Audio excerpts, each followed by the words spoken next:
Welcome, one and all, to the only podcast on Earth that is run on a $1 budget. Close the tab. I am your wonderful host, Alex the Critic, joined here today by my co-hosts, Travis, and some bum we got off the side of the road. And you're actually wrong. Due to budget cuts, our budget is now just a penny. Oh yeah, that means we can't afford the bum anymore. Oh, no. Anyway, guys, a lot has happened in the past 2 weeks. We weren't able to record an episode last week because, Texas kind of got plunged into like the middle of an ice age. So Game of Thrones actually happened. Winter came, guys. Oh yeah. Winter came. I don't know if we won or lost. I can't tell.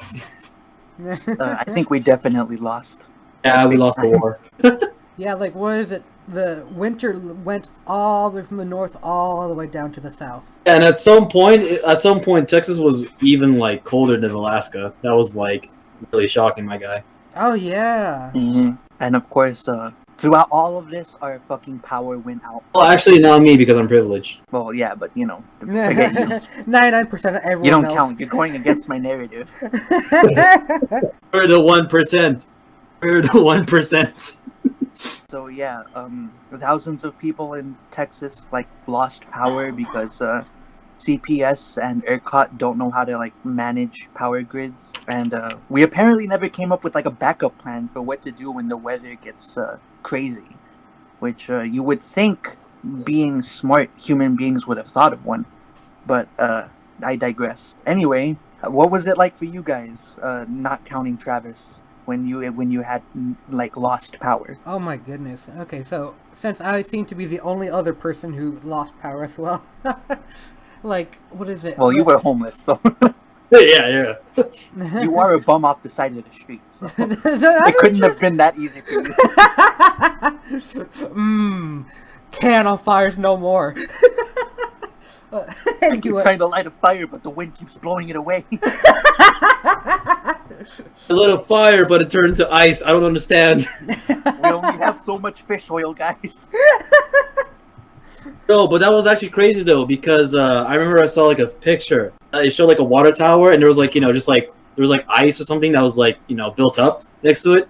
It said how the water tower, it burst open, and then the water just froze in a second as it fell, and I was like, bro, that's awesome. That stuff is interesting, I gotta say. How quickly things can just freeze. Oh, Spaceman. Nature, am I right? What was that? Nature, Spaceman. am I right? Oh yeah. I like how you both keep going at the same time. I know, yeah. Oh my God. You were being specific. You were 3 episodes in, and we're still like this. No, because you kept going what's up, and you weren't specifying. You were going oh, hey, what were you trying to say? Yeah, Alex, spaceman. Why don't you communicate? I thought I had poor communication skills. Ba-dum-bum. Okay, let's No. let's get the road. Let's get the road back on the show. Let's get the show back on the road, guys.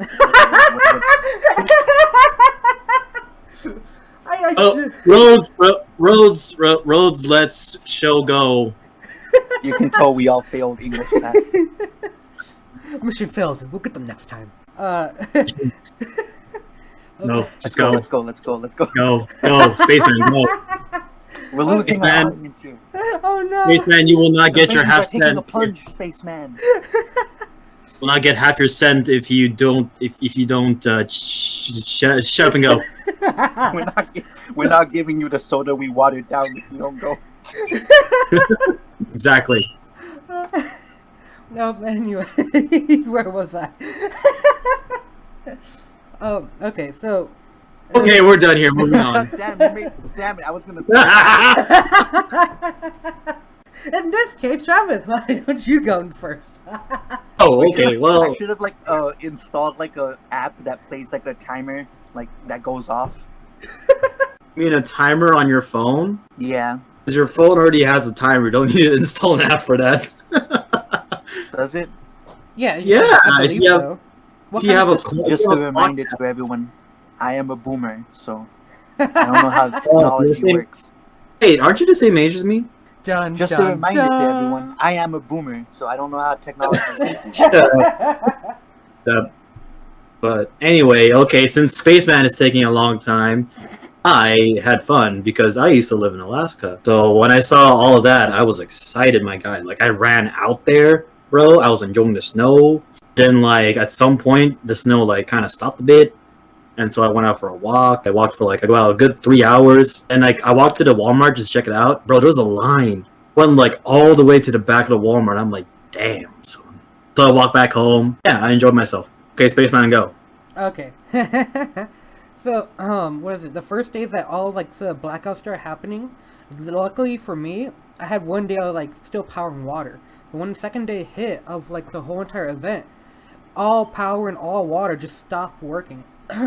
So, we were just in the dark for 2 days, and in the meantime, we still need like water for like toilets and just like gray water in general.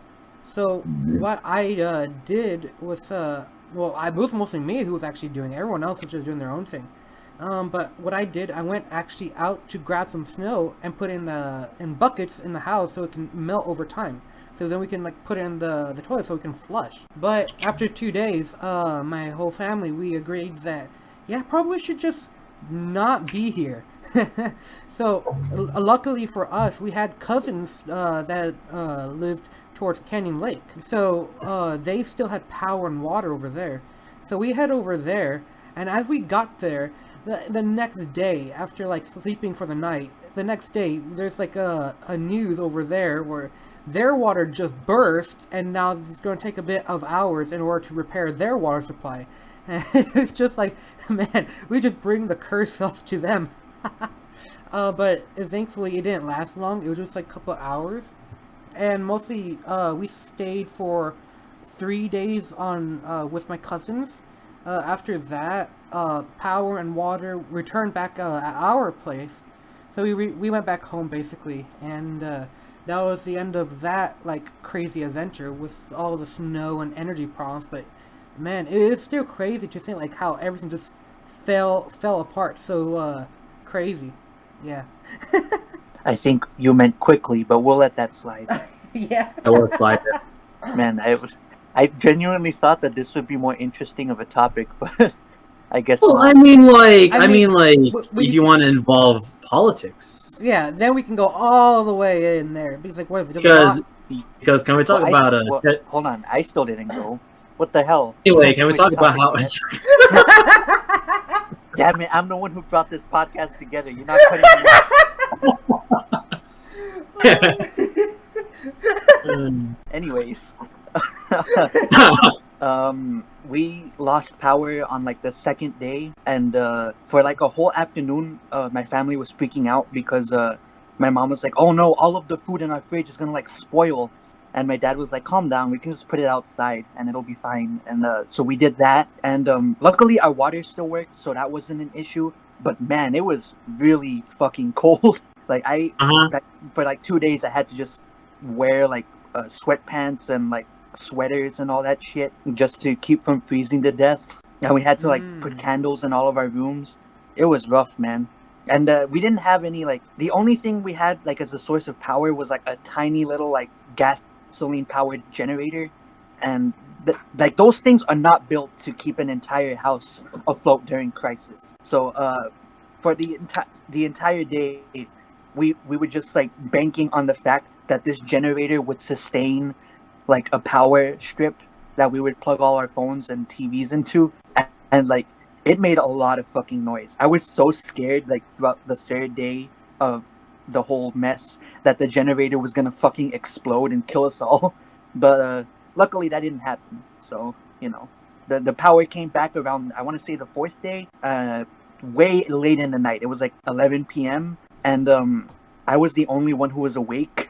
So when the power came on, I went into like my parents' bedroom and I was like, guys, the power's back on. We're not gonna freeze to death. Oh wow, that's crazy. Yeah, it was not a fun week. Oh, And yeah. keep in mind, like I could have dealt with all of that if we had internet or LTE, but even that was fucking down. So the entire time I had nothing to distract from the fact that we were all freezing to death. Yeah, I gotta say the worst parts about the whole blackout wasn't the fact that, and for me on my side, it wasn't the power, but it was the water. The plumbing was the biggest issue. Like we have flashlights and what is it? We can like just have our phones to the side, but the fact that we can't even use toilets, like showers, we can't even get water. Like it's just wow. That part gets ridiculous. Like we had like, luckily for us, we had like multiple packages of water. Like we had like 3 to 4, and just in those few days, like we went through a lot of it. Even afterwards, where there was like the boil notice. My goodness, we're all out currently, and it's crazy. Thanks, Congress. Yeah, it's really funny too because the thing is, at some point, I overheard my mom and dad talking. My mom was like, "It's a good thing, you had like those pipes and those other stuff like replaced, or like and all that stuff." And I was like, "Damn, my dad is just out here like thinking steps ahead." There's one of the things that like I am thankful for is that my dad is like he's always like thinking ahead just in case, because he did. I guess he did invest on like making sure the pipes are like better and all that stuff back during the summer and even with the power as well. Yeah. So now everyone should start planning for if we ever enter a nuclear war. Yeah. Yeah, like what is it? I was like driving earlier today, and I heard like a bit of like the news on like the radio, and well, it apparently like I don't know exactly what's going on that side, but the CPS Energy is like say like, oh, we could have never prepared for the situation, but now that we have experience, it will be more prepared in the future. There's like a bunch of like it's just a bunch of back and forward, like CPS saying, oh no, we did the best we could. We had to shut down so many people's power in order to keep the grid online. And then there's like other people saying like, this shouldn't have happened in the first place, and there's been more precaution. The fact that we already knew there was a winter storm coming, they should have been prepared and such, and there's a lot of back and forth, especially like the biggest one is like, how did the natural gas shut down so badly? And like it's also one of those things where it's like, people were saying how, oh yeah, because the wind turbines, they also froze up, and I'm like, if I remember correctly, there were also wind turbines in Alaska. It's just a matter of fact of like, it's how they built, and also like, if they put effort in the materials and all that. Mm-hmm. We suffer from living in a state where we're used to really warm temperatures and almost never deal with like winter. So none of our shit is like built to last through any sort of cold weather. So funny too because Texas, you have a lot of people that's like, global warming's a myth, climate change is not real. Yeah. Guess what? Yeah, this entire storm was basically like, how do you like this now, fucking global warmer deniers?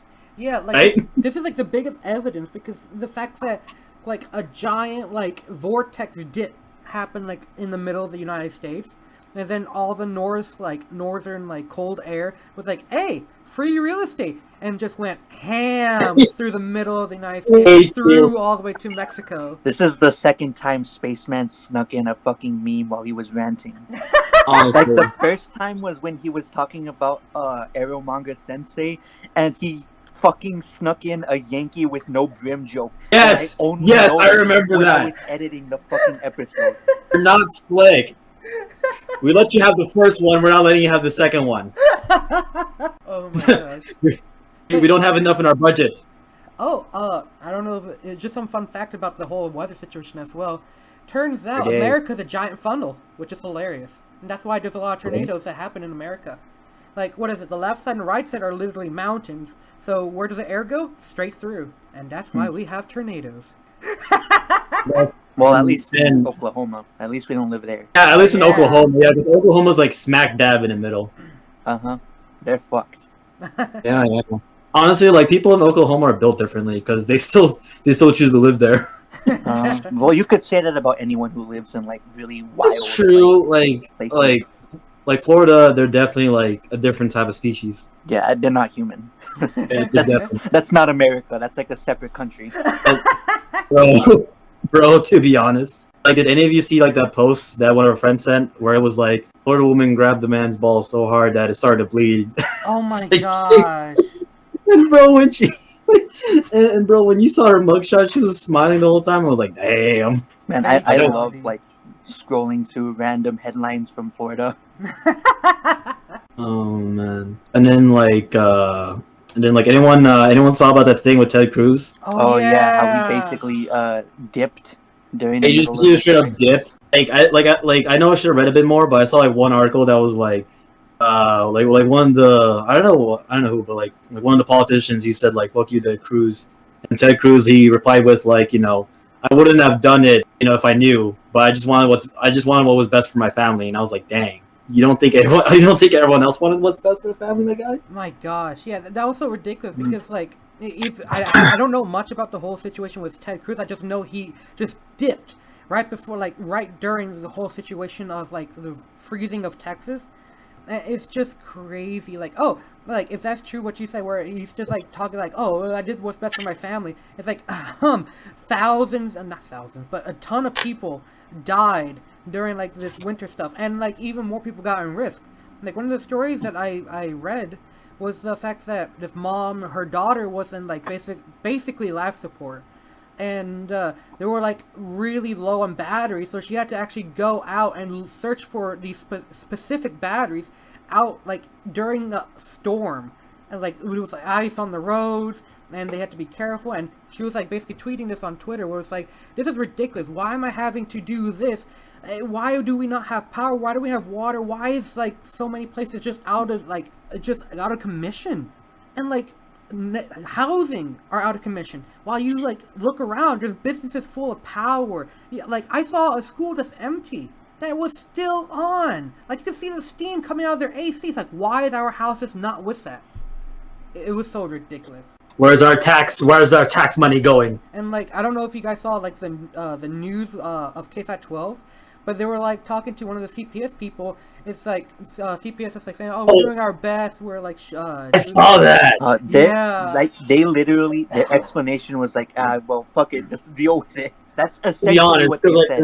it's funny because the representative, he was like, "We're trying our best," and then they really literally pulled up a clip of them like showing the CPS building still on and everything. It was empty, and they were like, "But isn't this your building?" He's like, "I wasn't aware of this." I'm like, "Motherfucker, shut up." Yeah, Shut up. and it was like it's not just like on. It's like bright, like really really bright like building, and it's like wow. And they caught him straight up trying to lie. It was so ridiculous, and the fact that what is it, downtown was all lit up like crazy, and then like the neighborhoods just right outside of it is just no power. What's going on? Why can't you just shut down the cities and leave the housing where like that's where people live? That's where people like need things.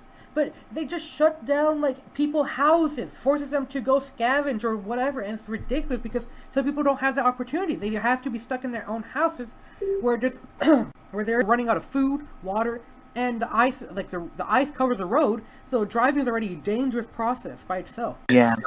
Yeah, no, it's crazy too because because one of my friends, he told me how like his manager like kept asking him and like all the other like coworkers to like come into like the store and help them or like open up. And I was like, bro, I'm from Alaska. You do not want to drive out there right now because like no one's used to the snow, so no one knows how to drive in the snow, and B, we're in Texas, so you already People know don't know how to drive in general. that too, and then 3, it's just don't go out. don't don't go out. It's crazy. You will die out there. Yeah, I gotta say, for us, we have to give like credit to those fast food restaurants that actually were open during the ice storm, just due to the fact that. Shout outs to Little Caesars. Oh yeah, and, Oh yeah, bro, I saw that. That was so sad, my guy. and shout out to Cane's as well, because that's where we got our food. Like man, it's so crazy. Like we started running out of food, and stores are just dead. They're all out of stock and all that, and the only places of food is literally fast food restaurants. And those places that were open, like, damn, it's dangerous to be out there, first of all. But the fact that they were there, and, man, it sucks that, like, there's a bunch of things I could say about it, but right now I'm just going to say credit to where credit is due, that thank you to those people who actually work in the fast food restaurants. Provided, like, a lifeline. Yeah. That's true.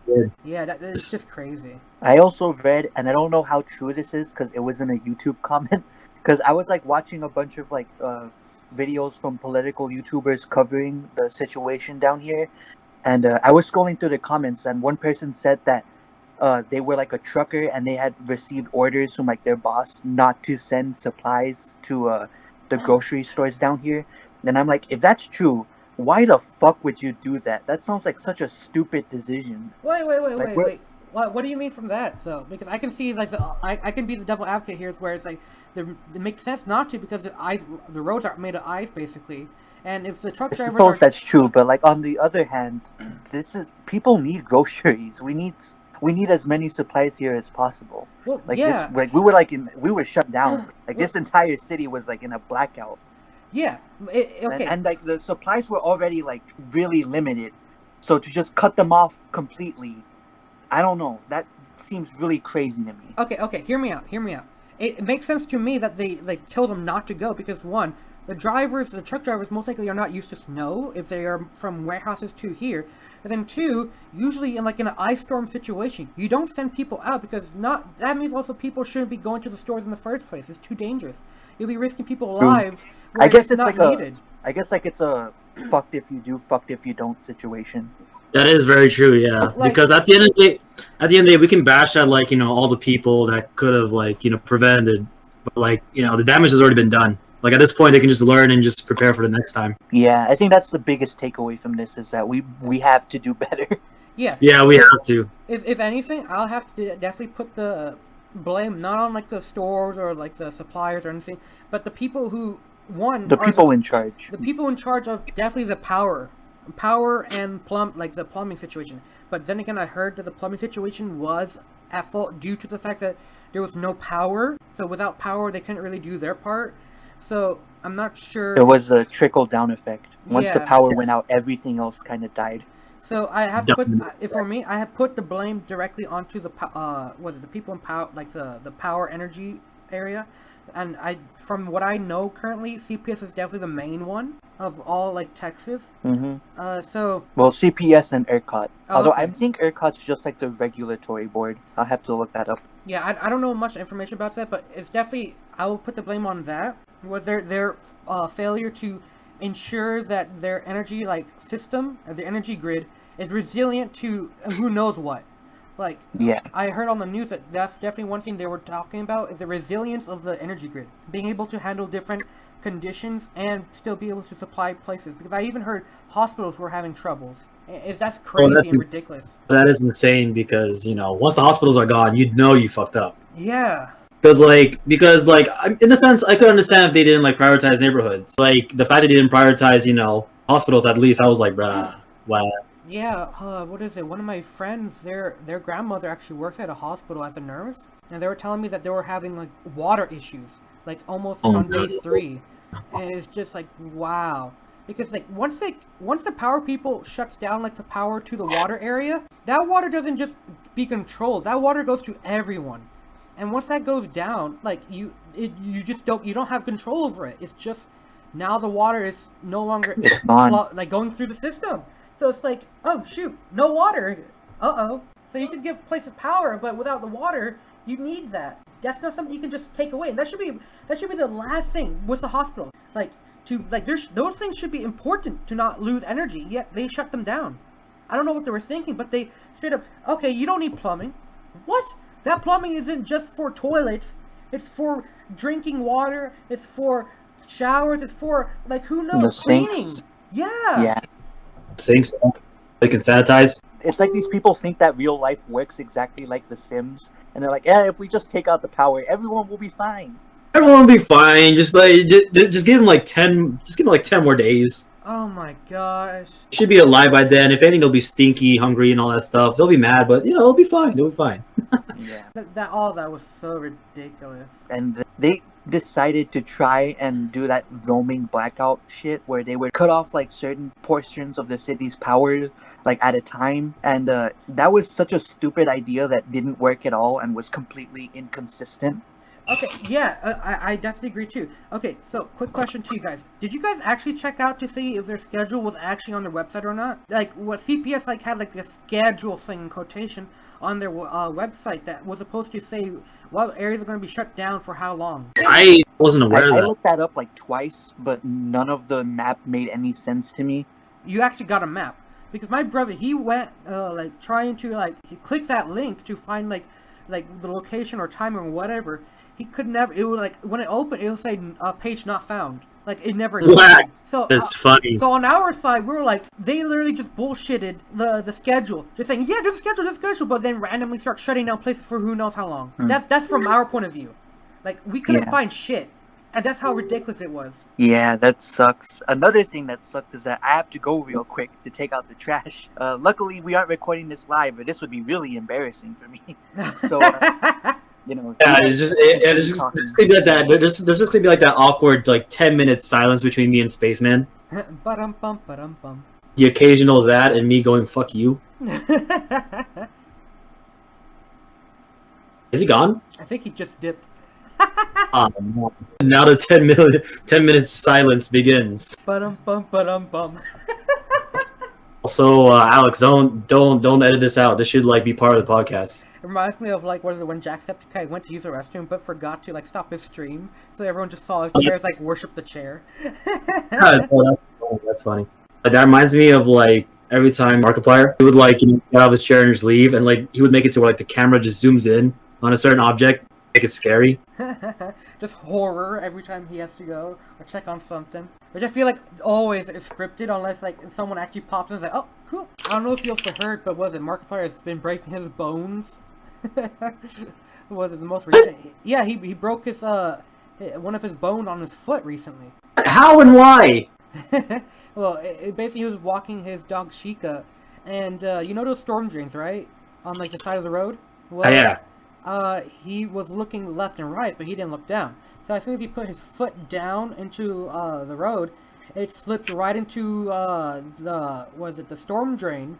And as he was trying to pull himself back out, he smashed his side of his foot onto the top of the storm drain and twisted his foot. Ah! So he limped back home and was like, well, honey, I think I broke my bone on my foot. And he said he felt it and heard it snap. Like if you like had like a Cheeto stick and you just no. That's what he heard when he. I never broke a bone. I hope I never do. Oh yeah, same. I never broke a bone. I say, oh god, I really don't want to go through that process. I think I sprained, but even like a sprain hurts a lot. I can only imagine a broken bone. And then there's like those cases where like the broken bones, they're like popping out of your. Oh god! You know, if that happens, I just like, please, someone inject me with some sleeping meds. I don't want to be awake for this crap. You'll just bash my brain, just bash my head in. Please. RKO me, please, just knock me out. Oh god! Like the closest I can think of is what happened to me was there was one time that I had glass shattered onto my foot where I had like some glass pieces into it, and another one where I slammed my big toe into like my chair, which just snapped all the way half of my nail. And like, god, that hurt, the nail one especially. But the glass one was I was just in shock that it happened. I was like, oh okay, like a good inch piece of glass was like embedded into my skin after the glass fell. I was like, oh, I'm bleeding. Interesting. And my mom was like, let me help you real quick. Like the worst thing, like so far the worst pain I've felt is like my ring finger getting like cut open a bit because my dumbass was trying to clean a knife and I was cleaning it by the blade. And I was like, surely if I don't put pressure and all that stuff, I'll be fine. No, it was so sharp that like it cut through the thing and it cut my finger, and I was like, yes, I feel it's bleeding. And her mom was like, did you cut yourself? I'm like, yes, it hurts a lot. And she's like, well, run it through cold water. And I was like, yes, more pain, yes. It's like that TikTok. Have you ever seen that? Like, if you want TikTok with that one guy that's like, whatchamacallit, Timmy or something, where he's like, I don't know. He's being like a little kid, but he's like talking like a medieval person or something like that. I don't know. I'm curious, but I don't use TikTok. And I wish I could send that video, but my phone's not working because it's dying. I think bro, everything around me is dying. My phone's dying. My car is dying. I'm dying. Oh no! Death comes for us all. Because I'm back and I see that we're already going down the we're all going to die eventually route.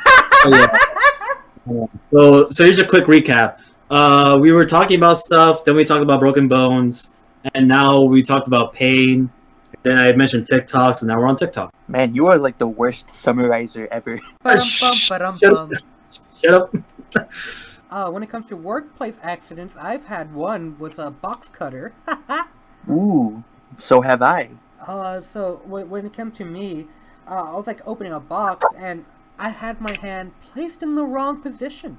I had my hand like trying to hold the box. Ooh, like, party on the foul. top. What an idiot. So I have the box cutter and I was trying to like do it, but it was like kind of stuck on something. So I pulled it a little harder and harder, and then whoop, it goes through. But then I realized, wait, why is the box cutter stuck into my hand? Oh, shoot. And it wasn't like the sharp part of the box cutter. No. What happened was the dull part where it's not supposed to be like sharp is the one that dug through my skin, pulling it through the halfway part of my hand. And like, whoa, I pulled like a good chunk of my skin off my hand. So I went to like, should I put this like as a report of like an accident? And all my coworkers look at me stupidly. It's like, nah, you're good. Just let's put up some bandages. Like, oh, is that really what it is? Oh, okay. Is that how we're handling this? Yes. Is that how we do this? Okay, it's like a video game where it's like you get shot in the head and you're like, oh, just put bandage over it. Yeah, I was like, really? This is nothing? I guess. But a fall from a ladder is even worse. It's like, okay, I'm literally bleeding here, but sure, let's go ahead. Spaceman, you don't understand. You could break your neck if you fall from a ladder. No. Oh yeah, you could die. I mean, like you could bleed out, but you can die instantly with the fallen ladder. Yes, Spaceman. Who cares about Spaceman. bleeding out when you can be paralyzed for life? I don't know why, but like that reminds me of this one situation I had where I was in like second grade, right? And like I was turning the page, and like I had a paper cut on my middle finger, and like at the time I didn't know what the middle finger went, so like I held it up. And I was like pointing to the teacher. I'm like, hey, teacher, look, I'm bleeding. And then like, and she just like, she took it as like, oh, you're flipping me off and all that stuff. And so she grabs me and this other like kid who was like, who always like cuss and everything. And she grabs me to the back and she's like, I should wash your mouths with soap. She's like, don't do that again or else I'll call your parents. And I was like, I'm really bleeding right now. So I had to like, but she didn't care. So I ended up just like wrapping my finger with my shirt. Until and I put pressure on it until it stopped bleeding. And it's a good thing I was wearing a red shirt too. I was prepared for this and I didn't even know it. Exactly, yeah. Yeah. Because it wasn't even deep, but still, it bled quite a lot. Mm-hmm. Paper cuts are the weirdest because they always show up after the fact and you don't know how they got there. Exactly, yeah. You're just there like, oh, I guess I got this now. Oh yeah, definitely. It's just like, oh well, man. I don't know if you guys ever had it, but I basically call it a cardboard cut, where you like just a big chunk of cardboard. Those are the worst. Oh yeah. Oh, bro, I hate those, my guy. I hate those. We need to ban all cardboard. because when I used to work at Panda Express, would always we always had truck days, and I put away the truck there, and I always put trucks away. So we were putting away the boxes and everything. We were taking stuff out of the box and organizing them, and for some reason, China decided to be like, hey, let's use flex glue on these specific boxes, which is understandable because in those boxes were like, heavier stuff and all that stuff. And so what our solution was, we just we punch the bottom of the box so then we can like fold it up and we can, take it out to trash, in stacks, to make it easier for us. Mm-hmm. And so I gave it a try. I punched it and then I got some cuts on my hand. Oh and I was like, no. oh, this is nice. Let this be a lesson to you youngins. Never punch a cardboard box. Instead, stomp on it, because that's more effective. When the cardboard fights back. Exactly, because after I did that, my coworker was like, oh, I guess we'll have to rip it. I'm like, hold on, wait a minute. I take my foot and I just stomp on it. And I'm like, why didn't we do that in the first place? It's like, we're stupid. I'm like, you're right. You're right. We have been defeated by cardboard. Made in China. Damn Chinese cardboard. Well, I was so mad because there are times when like I would open the box and like products inside would be defective because there are moments where like there's stuff where it's supposed to be in plastic, and so I open the box and it's like the plastic bag is open, and I'm like, my guy, what are y'all doing over there? And like there were moments in time where I would literally yell out, I'm like, bro, I'm so mad. The Chinese don't know what the they're doing, and then like my manager will walk in, he starts laughing. He's like, what? I'm like, I can say that. You know it. Oh, Spaceman, what happened? What happened? What's going on in Hong Kong? Because I remember a time when you were very into the Hong Kong riots. Like that's all you ever talked about every chance you got. Oh wow, we're going into this topic now. Oh, okay. Yes. I spoke of Chinese and I spoke of China. The last I checked, everything was like more stabilized, whereas like they weren't like pushing as hard against like actual like freedom stuff. But they're still doing the fight. From what I'm looking right now, currently, actually, they did like make into a it went from democracy to dictatorship on their like. Too many dicks. You were saying dicks, Spaceman. I know. I was like, hold on. But to be honest, they're doing their thing, and I wish them the best. But currently, I'm looking through, and I can't grab like as much information like there was like before. Like last time, it was just all chaos. Like China is like literally trying to take over. They're like putting a bunch of like Chinese representatives into the government of Hong Kong. They were like arresting everyone who was like pro Hong Kong. It was so ridiculous at the time. But after that, I don't know. And I just wish them the best, but that's when it comes to that situation. You know what I'm thinking? Because I'm part Chinese, and this is how I'm thinking the government is currently, the quote-unquote government over in China is handling it. Oh no, they said, they're killing me right now. Bro, I don't like that. I just sucked in air and I started dying. In China was like, he's telling he's speaking out our knows too much. No, here's how I pretty much figure out what happened. So essentially, I'm pretty sure that they tried to pull what the U.S. tried doing. They sent like their own secret police in the crowd to try to cite them or whatever. Because remember that during the BML riots, and they found out like some of the Black Matter lives. Yeah. Man, like when the police like try to pretend to be crowd members and they just cause chaos on both sides. Yeah, I'm pretty sure the Chinese, they did it in a more like subtle way where they didn't do it subtly. They straight up like had.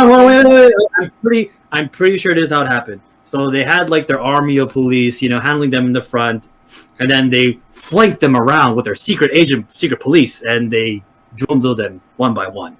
I'm pretty sure that's what happened. From what I remember, what happened was while like the Hong Kong corrupted police were like trying to like arrest like all of the pro Hong Kong people, like what they did, like the corrupted police would actually like hire gangsters to go and try to kill pro Hong Kong people, and like they like brutally beat them up in front of the cop. But when someone tried to help the pro Hong Kong people, they immediately arrest them.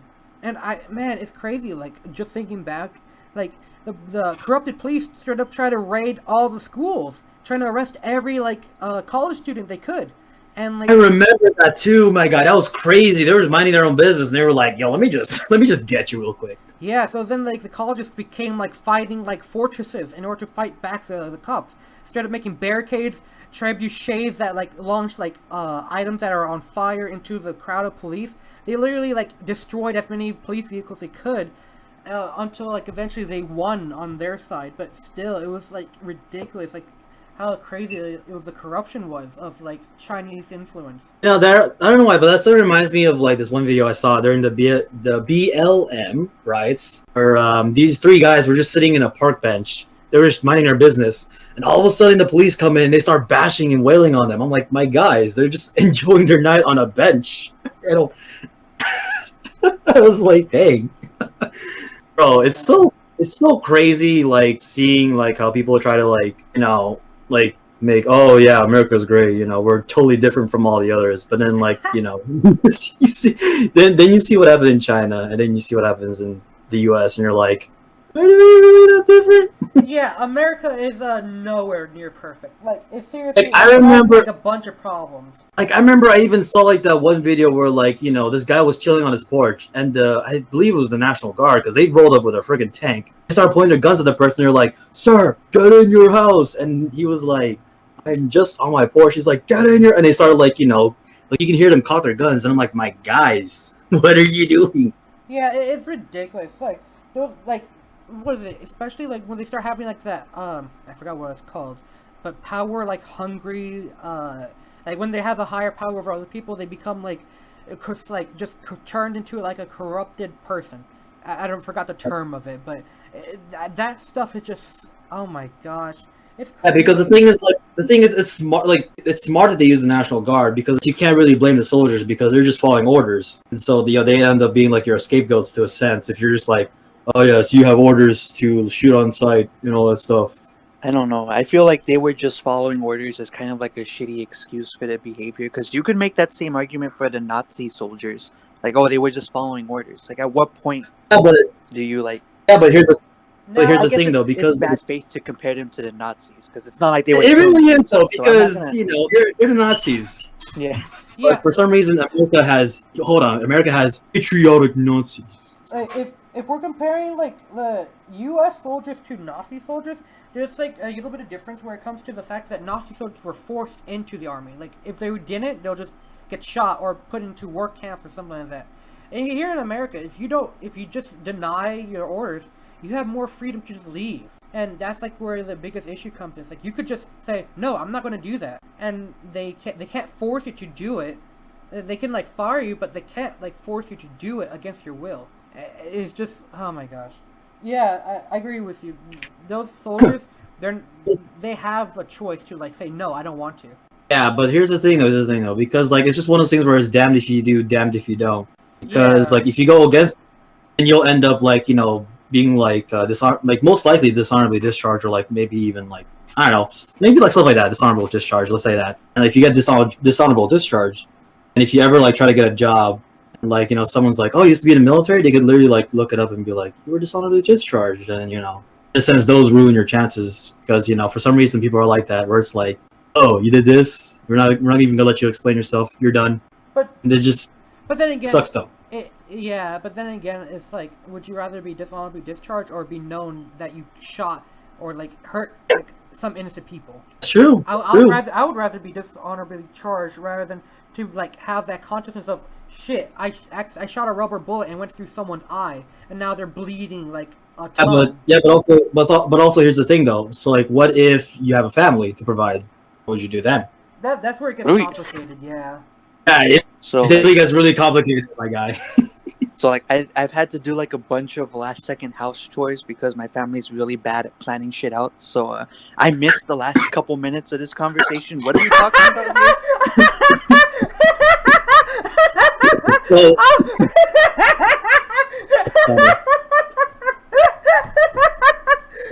super funny, my guy. Man, that is hilarious. Ooh, oh boy! I was like, wait, Alexis quite quiet back there, but I know that he's really quiet. I was expecting to like jump in every now and then. I was like, man, he's really letting me and Spaceman go at it. Oh my god! I would have interjected at a couple of points, but I'm busy, so. Well, we're still going on about the whole soldier thing. Yeah. I think I remember you chimed in at some point, and then you just went silent. So I'm not sure where.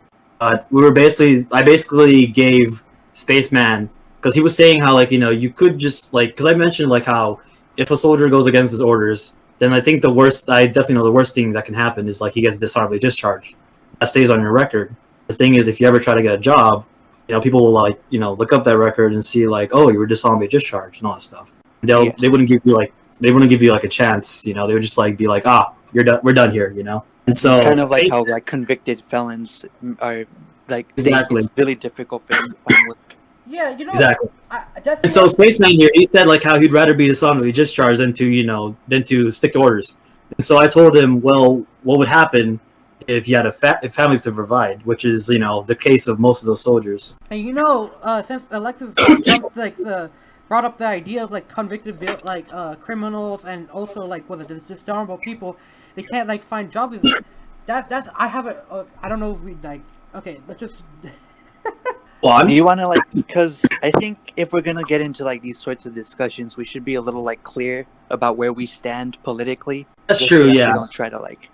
Like, what do you mean? Like, I don't know. What ideology do you guys follow? Are you libertarians, conservatives, liberals, Democrats? Oh yeah. So whatever. I took a test for like what political side I'm on, and I'm like apparently in the smack dab in the middle. Oh, so you're a centrist. You dirty centrist. I like to say devil's advocate. Me, I don't have a position. I haven't done a test, so I don't know if I'm more one or the other. But for me, I don't follow any of them. Necessarily have to take. Well, let's see here, because you support the Hong Kong riots. I'd say you're on the left. I'd say you're on the left. Maybe to put words in your mouth. I don't want to be an asshole, but from what you're telling me, it sounds like you're on the left. We're just speculating here. We're just speculating. You guys are good. Yeah, because you're more of like yes, the people should have rights and everything, So that's more of like democracy. Now I don't know about liberal, but I'd probably like democracy. Yeah, maybe like a Democrat. Yeah. We'll just put down Spaceman's answer as non-applicable. So we'll put down Spaceman's answer to the equivalent of a piñata. Because he always blows up. Yeah. Lord knows we had a tough time dealing with the epidemic of exploding piñatas last year. Oh my goodness. Anyways, get back on the topic of convicted felons and them having a hard time finding jobs. Oh yeah. Where did I left off? Okay, so. You're gay. Wrong discussion. Wrong time. I just find it like, I guess it makes sense, but it's also like just odd. It's like, oh, a person's looking for a job, and then they've been convicted before and all that. Like, yeah, there's a risk on hiring them and all, but it's such a weird topic to really bring up. But it's still like me personally, I just feel that unless you give them a try, there's no way you could actually know if they will do something wrong or not. Because even if they do like was a crime that's outside of your business, it doesn't really affect you yourself. But it's like if they start stealing from you, then okay, yeah, there's an issue there. But but that's the thing though, because people. Oh, sorry, go on. Oh no, you go ahead. I just want to jump in and say that's the thing though, because like let's say let's say they're running a business right now, and you have to hire someone, and he has a criminal background and all that stuff, and you ask him like, oh, what's this all about? And he tells you, oh, like I just stole something, and I did my time, I did there and done that. Well, the thing is, you can run a criminal background check and everything, but like you give him that chance. In a way, you're in a sense you're basically taking a risk on that person, because the thing is, if he steals, then you end up losing money, and you have to think about your crew, your people as well, not only yourself. That's just one of those things. Well, yeah, I definitely see your point there too. It is definitely a risk. Like, are you willing to check or not? Like, if it's like a straight up like I don't know, like a serial killer or like something serious, yeah. But if it's like petty thief or like something small, like that would like be more like okay, like yeah, like because it's a two-pronged issue for me, because on the one hand, when you hire anyone, you're taking a risk, because like being a criminal is not the only thing that someone could have against them. They could be extremely lazy and unmotivated, or they can be extremely like irritable and angry and poor at handling customers. There's a lot of shit that people can have wrong with them. So you're always running a risk when you hire someone to work at your shop or your restaurant or whatever. Yeah. And then on the other hand, a lot of the people who are in prison right now, not all of them, but like a lot of them, are in there for really petty shit that honestly shouldn't be illegal. Like, there are so many people who have been sent to prison for years simply for like smoking or selling or having marijuana on them. Oh yeah, or you guys ever like read that article about like this guy who faced like 20 years in prison because this chick like dreamt about him raping her? Oh dude, those are like the worst. Yeah. Oh, I hate that. Like, it's like one of those things where it's like, I feel like at that point that chick should go to jail, because she basically, she ruined his life. There should be like an equal punishment for people who make false sexual abuse claims.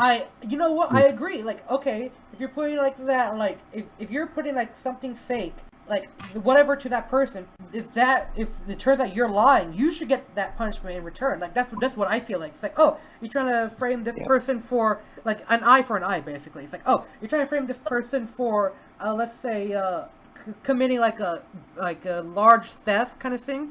Well, if you turn out to be like lying, then you have to pay back to that person for what they lost, and then plus what would have they been charged for. Like that would just be like, okay, you're trying to lie, you get punished for lying the same way you were trying to punish them. I feel like that would just be bigger deter of people who are trying to lie, because people lie, and what do they get? Like what do they get punished for? They don't really get punished. They're like, okay, you lied, all right, moving on. It's so ridiculous.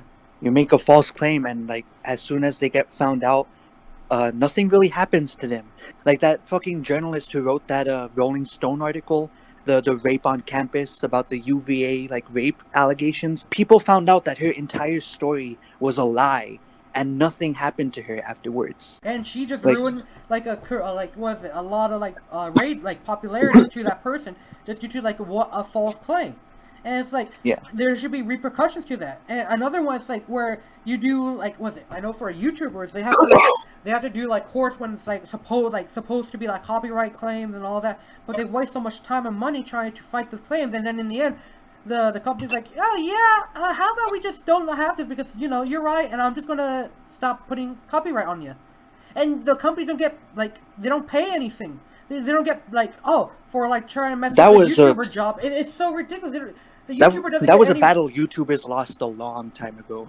Yeah, it's so ridiculous. And it's still going on. Yeah, to this day.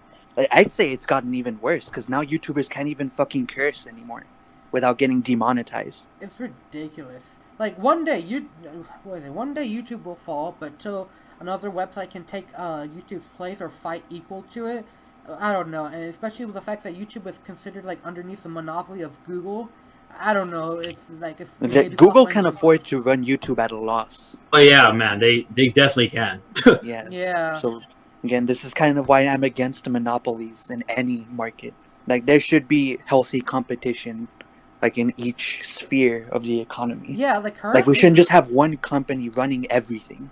Yeah, currently, like, what is it? We have, like, a ton of, like, different, like, monopolies going on currently. Like, Smuckers. I believe that's the brand. But I think, if I remember correctly, Smuckers have, like, a ton of monopoly on, like, multiple, like, businesses, like, from food to actual non-food items, if I remember correctly. It was a while since I saw, like, a documentary on it. But they just, like, they own, like, bread. They own, something else. I just know they're one of the monopolies out there. And tech companies are especially like one of the other monopoly areas. Hell, just look at what happened with Texas during this winter storm. Like CPS Energy owns all of the electricity here. Yeah, and when their grid went down, everyone got fucked. Yeah, and this is like that was the ridiculous part because like I was talking to my brother about that, and he's like, yeah, CPS has a whole monopoly on Texas.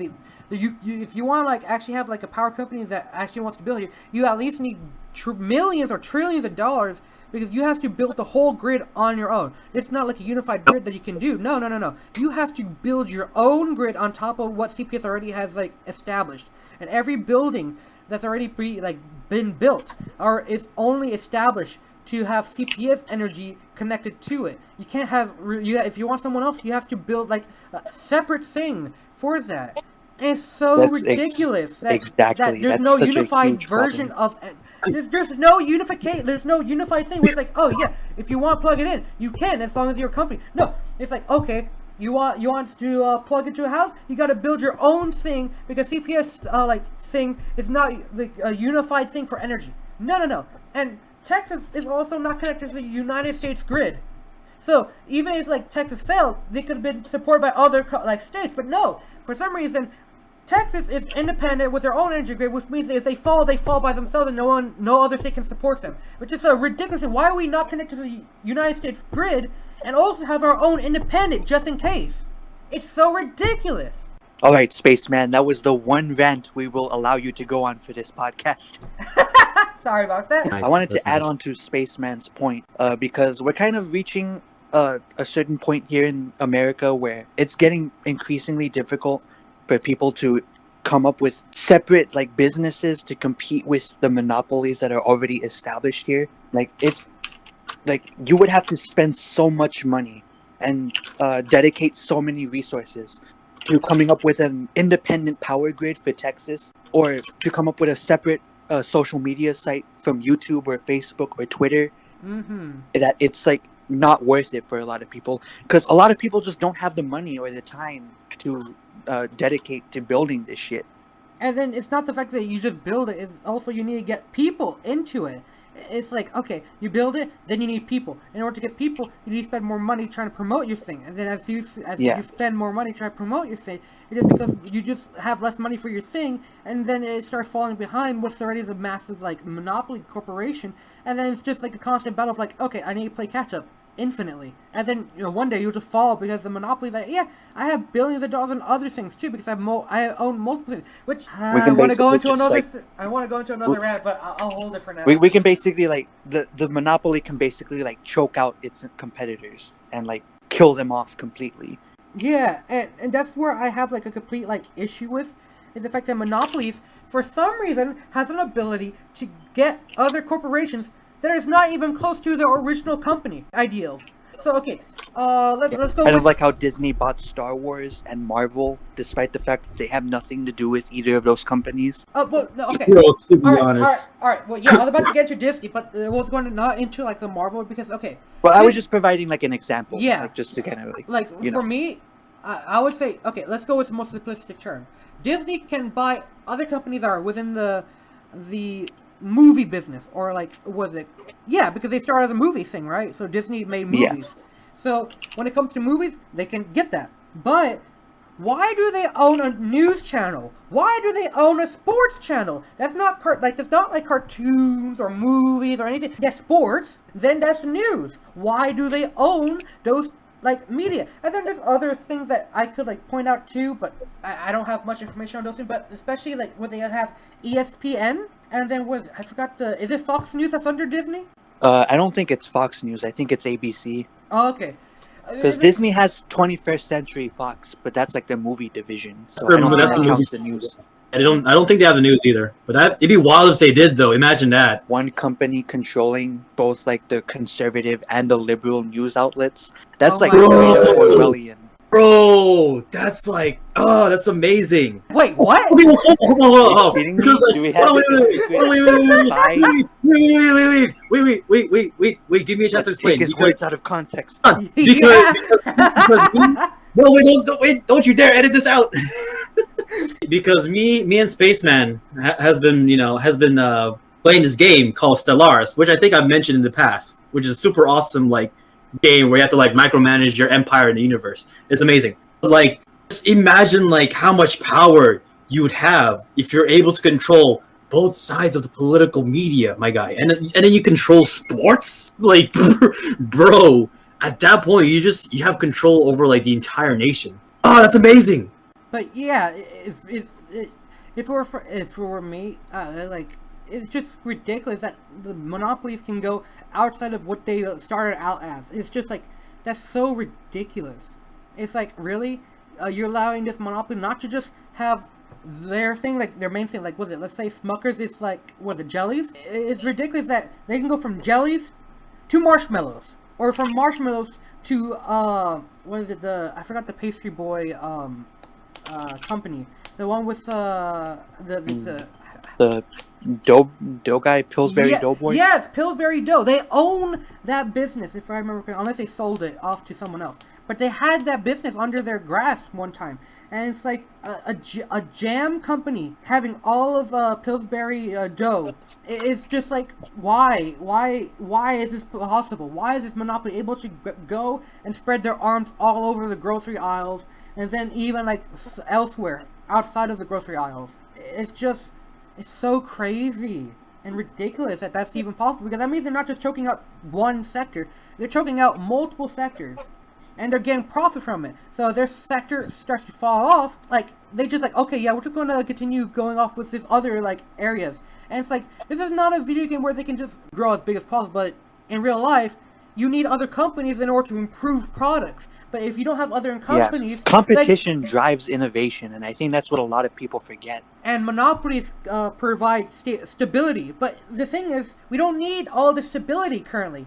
Like, okay, 1, 2, or few monopolies, okay. But the fact that they start taking over everything, that's where it gets ridiculous. We don't want one monopoly that takes over everything. Like, if anything, one monopoly holding, like, bread. Okay, sure. But if other companies, like, can, like, build other things, it's like, okay, what if I want this other bread? Then I can go there, and then so on and so forth. And it's just, like, wow. That's one of the main reasons why I can't remember if exactly that's why we're behind. But the lack of innovation and other small companies is due to the fact that monopolies are able to spread their tendrils all over the place, outside of what they originally were for. Yeah. You do be like that, you know. It's just that you don't have a lot of people that's like my dad, where he's willing to go spend like the extra mile just to be sure. You know, you just have a lot of people that's taking like budget cuts, that takes the shortcut and everything, you know. Because at the end of the day, it's just, you know, money is what drives people. Mm-hmm. But that's sadly the reality we live in, you know, because like money makes the world go around. Like, to be honest, as much as people like to bash on others, you know, like, would you work for free, you know? True. That reminds me of a really great quote from the Joker in The Dark Knight. If you're good at something, never do it for free. Yeah?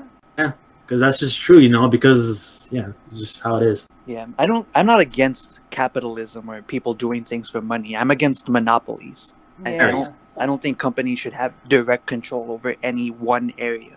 That's true. Like, But I guess because the thing is, if you want, you could put like a limit with like, okay, one corporation can own like 5 other companies, and that's maximum.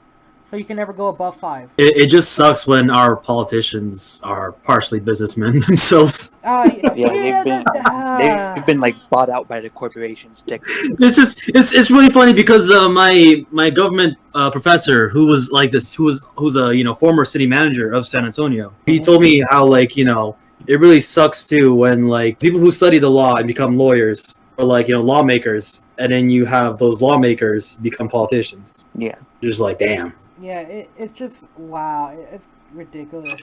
There's a great George Carlin bit about corruption in our government, and he ends the bit by saying that Congress is just one big club and the people aren't in it. Yeah. Yeah, no, that sounds about right.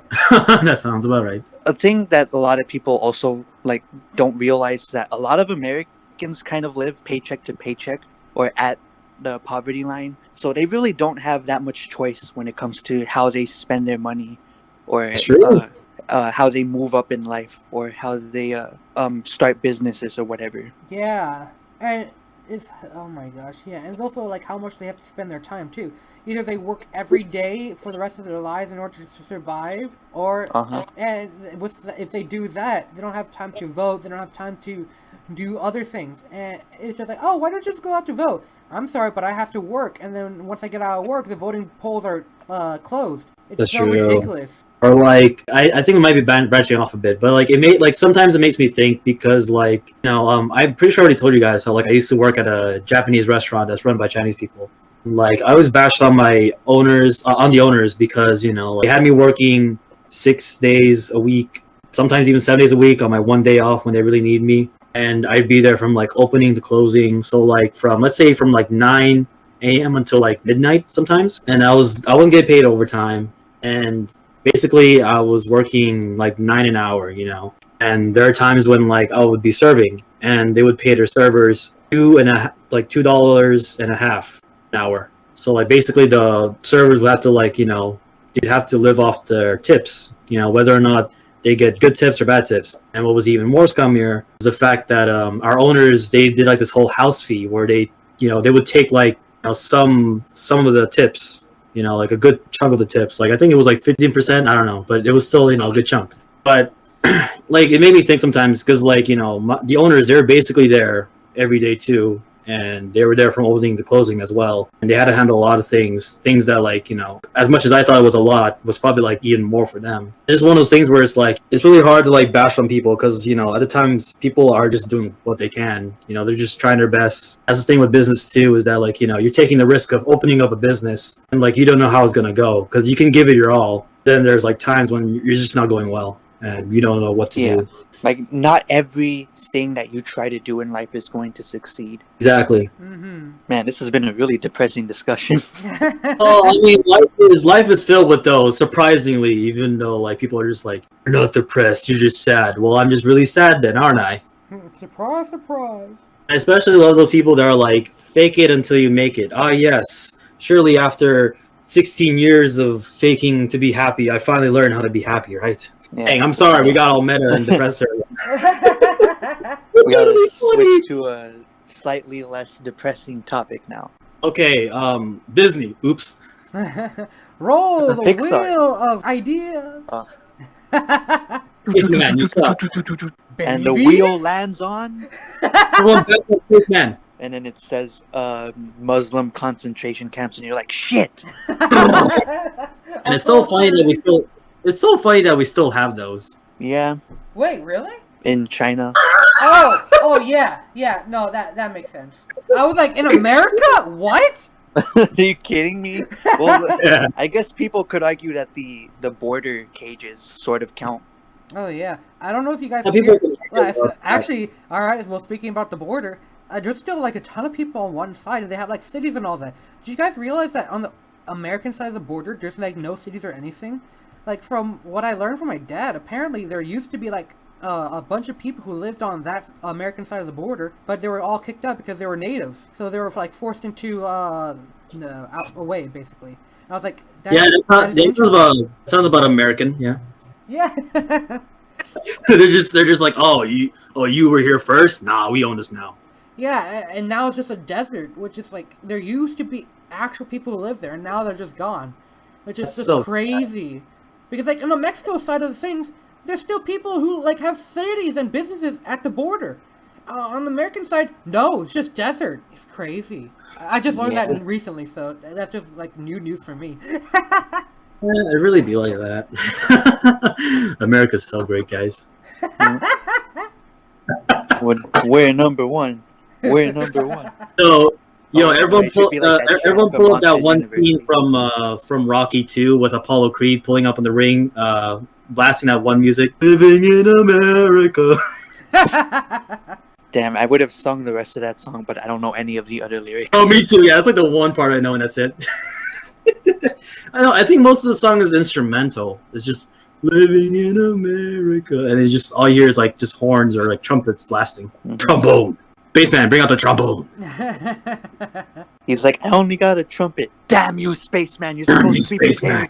prepared. How many times do we have to teach us a lesson, spaceman? I Funny, sure I do still- love the young people. That's funny. I think I have my trumpet actually somewhere in my room. You actually have. But I know how to actually play a trombone. Wait. So you have a trumpet, but you know how to play the trombone. Yes! Is that what you're telling me? Yes! Does not compute. Travis.exe has crashed. Reset the simulation. There's a glitch in the matrix. Oh my goodness. Anyway. So anyway. What are we gonna talk about, guys? I mean, we could do we should do like a recap of like what we've been doing for the past 2 weeks. Why do they know? Have we already done that? I think we did that. I don't. Well, that was like the weather. That was a snow thing. No. We did that last podcast where we were like, oh, well, Was what it? did we do? Yeah. Oh yeah, our first episode. But no, that was just to catch Wait. people up on what happened. Oh, that was the since first last episode. I thought that was a second. Yeah. Oh my gosh, I'm losing We didn't do track of anything in the time. second. Spaceman. episode. We talked about Spaceman. anime. I'm telling you, Spaceman's going. His dementia's kicking in early. Yes. Wait a minute, are you Joe Biden? Where's my 2K stimmy, Joe? Oh, what is it? I don't know if you guys heard, but Joe Biden, the president, is actually Oh, he's talking bombing Syria. it's actually also Oh, talking about was it the issue that happened with Texas of the freezing? Oh, what did he say? Or should I look it up? Shoot, I just heard Because a bit of it. if I look it up, I'm pretty sure I'm going to be bombarded with like several different articles saying several different things. Yeah, that's I what know from sucks what I about heard- the mainstream media. Yeah, I know. Yeah, because they're like, oh, we're just going to take this one thing and we're just going to focus on that. Oh, did you know that he says that he hates gay people? And he's like, no, he just hates gay Nazis. Ba-dum-bum. Bro, imagine, bro. I'm gonna make a movie now where it has a gay Nazi, and he's the right hand man to Hitler. So he's just so all you see are like moments of this gay Nazi going, "Oh, mein Führer." Anyway, Isn't go a on. gay Nazi the same thing as a self-hating black man? Yes. Oh my gosh. Because I'm If you pretty don't- sure gay people were among the groups of people that Hitler tried to kill. Yeah. If you don't know already, yeah, for Nazis, they targeted disabled people, gay people, Yeah, because the he Jews, of course, He considers them non. and anyone who's not white, blonde hair and blue eyes. Even though Hitler was not blonde hair or blue eyed. That's true. But anyway, go on, Spaceman, about Joe Biden. Oh, I found the quote if you guys want me to read it. yes, go ahead. I wanted to visit Texas today for a couple of reasons. First and foremost, to let the people of Texas know our prayers are with you in this aftermath of this winter storm. Secondly, to let you know that we will be partners to help you recover and rebuild from the storms and this pandemic and economic crisis. We're in for the long haul. Okay, because I remember like hearing the news that the president was mentioning about Texas and the winter storm. So that was basically all I basically knew from what little like story I heard on the radio. But they started talking about everything else. That just sounded like empty statements to me. To be honest. I think that's just Like- a general thing they say. That, oh yeah, no, we're here for you, definitely. I'm just going to work on this other stuff currently. Yeah, bro, that sounds exactly like whenever like you have those emo people that go online and they're like, "Oh, I'm so sad, I want to kill myself." Then you have like, those people are like, they start spamming the comments like, "Oh, we're here for you," and you're like, "Are you really though?" As soon as they actually start conversations, like, oh, actually, no, I was joking. It's like, nah, I don't really care. Like they're just dry as fuck, and they're like, "Oh, just like it hasn't been really good," and you're just like, "Oh, sorry." That's like, Yeah. it's just like at the end of the day, anyone can say that. Like, "Oh, my prayers are with you." It's like you don't even go to church. Yeah, it's like, oh, Have you don't seen even the need Hannibal Buress bit about that? Like, Oh, I didn't. he goes like, "I don't need your prayers. I need you to make me a damn sandwich if you really care about my situation." it. I love that. Oh man, well that reminds me of like a TikTok video I saw where it was like, oh, the home will always say like, "Oh, I'm here for you, bro. If you ever need anything." Well, I need head, Jared. What are you gonna do now, Spaceman? You're here for me, right?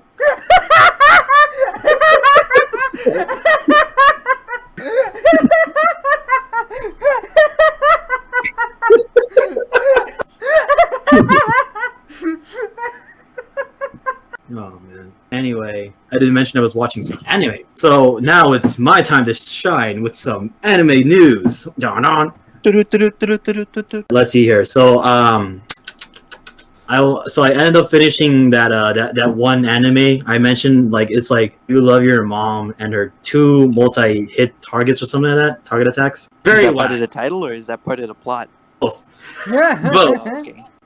Both. Because the thing is like I believe I already mentioned, like I think I mentioned like how it was when I first watched it in the beginning, but I'll do like a quick recap.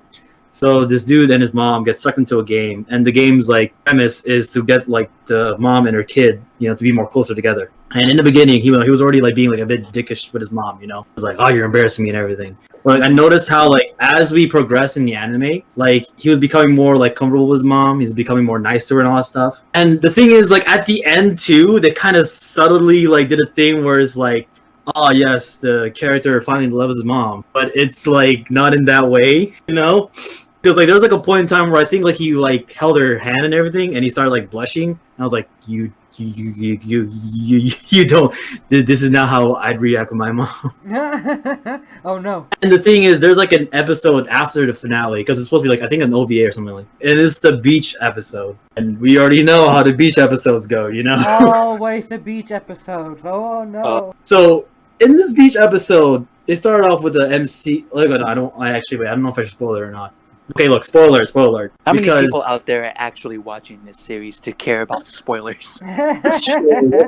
To be honest, if you're watching this, expect spoilers in the future. But so basically, the episode starts off with the MC going like, "I love you," and like I want to like have want to like build a home with you and settle down with you. And the mom's like shocked, and I'm like, whoa, and so like, and then it goes like, oh, like the actual beginning of the episode, where it's like it starts off with them like at the beach and all that, and like even like one of the characters get all like meta, and she's like, oh, like we obviously need to have a beach episode because that's how it should be, and I'm like, yes, meta jokes for like those. And at some point the MC, he gets amnesia. Then everyone is like gathered around him. He wakes up. He's like, "Oh, who are you?" and everything. And like he and the mom are talking for a bit. And the mom is like, "Oh, like I'll always stay by your side, even if you've lost your memory and everything. You will never regain them because I love you that much."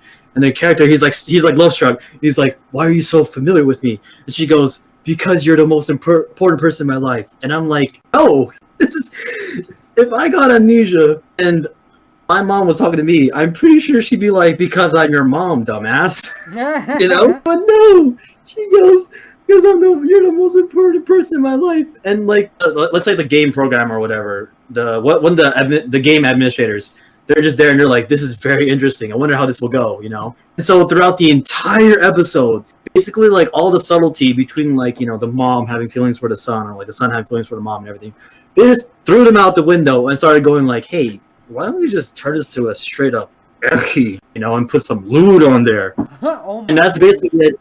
Because like at some point they were playing Twister and had them in very highly primitive. Always Twister. It's always Twister. Even the administrator, she was like, "Why did you choose Twister?" And the mom was like, "Oh, well, I always imagined this would be fun to play with your kids." And I'm like, And like that happened, and so the MC, he was obviously like, "Oh, I don't know." And then at some point they were playing like watermelon splitting or something like that, and like and she was like clapping, and like for some reason the MC, he was like like, "Oh, like it sounds very familiar to me, but you know what? I'm just gonna go with it." And he gets closer and he bumps into the mom, and he starts groping her big mom milkers and everything. And the mom's like, "Oh no," and I'm just like. At this point, they don't even care, And then at some point, yeah, like after a bunch of like lewdness and everything, we are then like brought to the scene of the beginning of the episode where like the MC is like, I want to build a house and like with you, and I love you and all that stuff. And then like they're about to go kiss, and the mom is just like she's letting it happen. She's not pushing him away. She's not stopping him. But it's like she's not letting him kiss. And I'm like. And then they get interrupted by a giant squid, and then the giant squid like tosses the MC around. And he gets unconscious and all that stuff. They beat the squid. The MC regains his memory, but not the memories while he was in amnesia. And that's the beach episode. Wow. So the beach episode was indeed for fan service, but it's just something where it's like you really went there, That is not how a normal mom reacts. Yeah, it's giving me a very bad impression of the show. Anime, am I right? But it's funny though. It's a really funny anime. I say go watch it. You're gonna cringe a lot, but there are some funny moments. Let's see, what's another anime I ended up watching? I watched this anime called Real Life. It's so good because. Okay, look. So the premise of it is you take this guy who's like he hasn't had a job for a while, or no, I think he quit his job and couldn't get a job for a while. So he's become like what their society calls a NEET, where he doesn't do anything. He just stays at his home and all that stuff. And so this shady business guy approaches him and is like, "Oh, do you want to like relive your life or something like that? Like start a new life, And essentially, like the premise of it is there's this pill that can make you look 10 years younger, and the company, they provide this pill and they perform it like an experiment on you, in a sense like a social experiment, where they make you younger and they put you back through high school, because they want to rehabilitate you, to make you from a NEET into like a working member of society again, to re-spark that flame in you to keep you going, And like what I really love about it is you don't get a lot of animes like this where they have the characters acting like actual normal people. Yes, because they put him through high school, and he's going. And the thing is, like they don't have the MC going like, yes, I get to mingle with high schoolers. No, this guy has an adult mindset where he's like, where throughout the entire anime, he's like, am I really allowed to mingle with these high schoolers because I'm an adult? And at some points he starts getting feelings for a certain high schooler. He's like, should I really like her because I'm still like I feel like I'm still an adult even though I'm younger. I feel like I shouldn't. And I'm like, yes, this is good. Finally, somebody with a sense of morality. Yeah. Exactly. And also, what I love the most is that like subtly bring in like side characters, and they actually also like put meaning in the side characters. Like they give them like their own like screen time, their own plots and everything. And I'm like, what is this? This is and like they give each because like since they're high schoolers have their own insecurities, so therefore their own flaws and their strengths. I'm like, whoa, let me just. I'm like, this is amazing, and all that stuff, and like all their dramas, like in a sense, like it kind of like pans out, but they use like their insecurities to give reasons as to why it pans out, and they make it work, and I'm like, this is. In other really words, when the characters do things, it actually makes sense for them to do things. Exactly, and they even like talk, and they communicate like human beings. Like at some point, like one of the side characters, he like realizes he's in love with one of the other side characters, and vice versa. Mm-hmm. And the thing is too, they don't like stretch it out to be like, oh yes, let's just beat the dead horse and stretch this out as long as we can on a will she type of thing. No, it's just like they figure it out one episode, the next episode they're like, I like you, and I'm like, what? It sounds awesome. It's so good. And the thing is too, like I could see where like because like they ended off where like the main character, he's like reaching the end of the program, but he's like, you know what? Maybe I'll finally enjoy. Maybe I should enjoy. This moment. Because like in the beginning, he goes into it and he's like, you know what? I'm just gonna be in the background, write this out, because the thing is, the program will pay for his living expenses. They'll pay for everything, and they'll also provide him a job. He's like, you know what? I'll go with the experiment. I'll be in the background. But no, we gradually see him like actually enjoying it, but also like being like, should I really enjoy this? Because like it's not even gonna matter. Because the thing is, somehow the company will like wipe everyone's memory of him. Somehow they will do that. So like it's like he never existed, but in a sense, someone was always there. Mm-hmm. So he's like, it won't even matter if I do anything. If I try to enjoy it, like it'll be nothing. And they're like, damn, like really be like that. That is a really interesting like moral issue. Yeah. It really is. Because like there are moments in time where, like the characters, they want to like be in pictures and all that stuff. But he's like, you know what? I'll be the cameraman. They're like, are you sure? He's like, yeah, don't worry about it. And that one business guy, he's there to like, to observe him and everything. He's always questioning him like, why weren't you in the picture with them? And he's like, I don't know. I just felt like I really shouldn't because it didn't really matter. And I'm like, damn. It gets you thinking like, what would I do in that situation? And like, what I love the most is that like, the thing is like, if I watched this when I was in high school, I would have like blown this off and been like, you know what, this is some life stuff. It's it's whatever. It's one of those things where it's like my perspective has changed because I am in the adult world and I understand it now because. The MC, because like the world doesn't like what they make about this anime is that it doesn't just revolve around him, it revolves around the other side characters. Yeah, and it's this a shared world. Yeah, exactly. In a sense, he understands this, so he's also helping out the side characters, which you don't really see in a lot of animes, Yeah. Because or you do, but it's just for like dumb comedic effect. Exactly. Like one of the side like like I said, how the side characters, he found out he's in love with one of the other side characters. Well, he only found out because the MC pushed him that way because he was like, oh, like don't you have feelings? Where like you just like think of someone all the time. You're very comfortable with this person, and you're like you just see them, and you're just like you just don't want to let them go.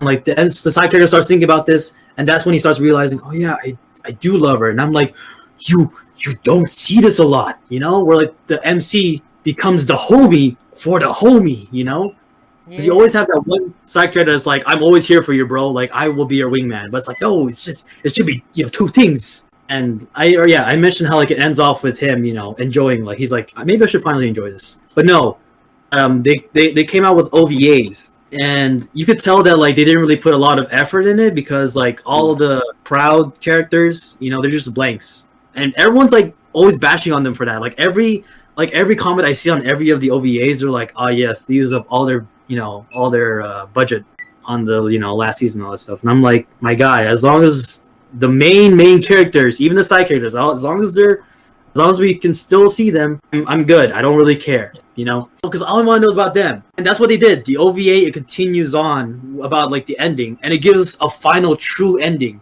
because what we find out in the OVA is that the chick that the MC is in love with, she's also part of the program. So she's someone, yeah, she's someone that also like, you know, became younger. But the thing is, she was like the initial she was like the initial subject. And the thing is, her personality, she basically in a sense failed the experiment. So they had to do like a rerun with her to try to like get her to be better, you know, because the thing is like she was going through the program, but she never improved. She stayed the same way she did, you know. She was like older, you know, where she didn't improve in her social skills, you know, she didn't improve in like terms of like, I don't know, just, you know, like how you would want a person to be, you know, working for a job essentially. And so they go through this, and we also see her side of things, because like it also like shows like some of her like what she thought of like some of the situations in the you know anime prior. I'm just like, wow, this is good. This is really good, you know, because even she was going like, because at some point she even like said like how she also likes MC. She's like, I feel like I shouldn't, because the thing is, what if he's a high schooler?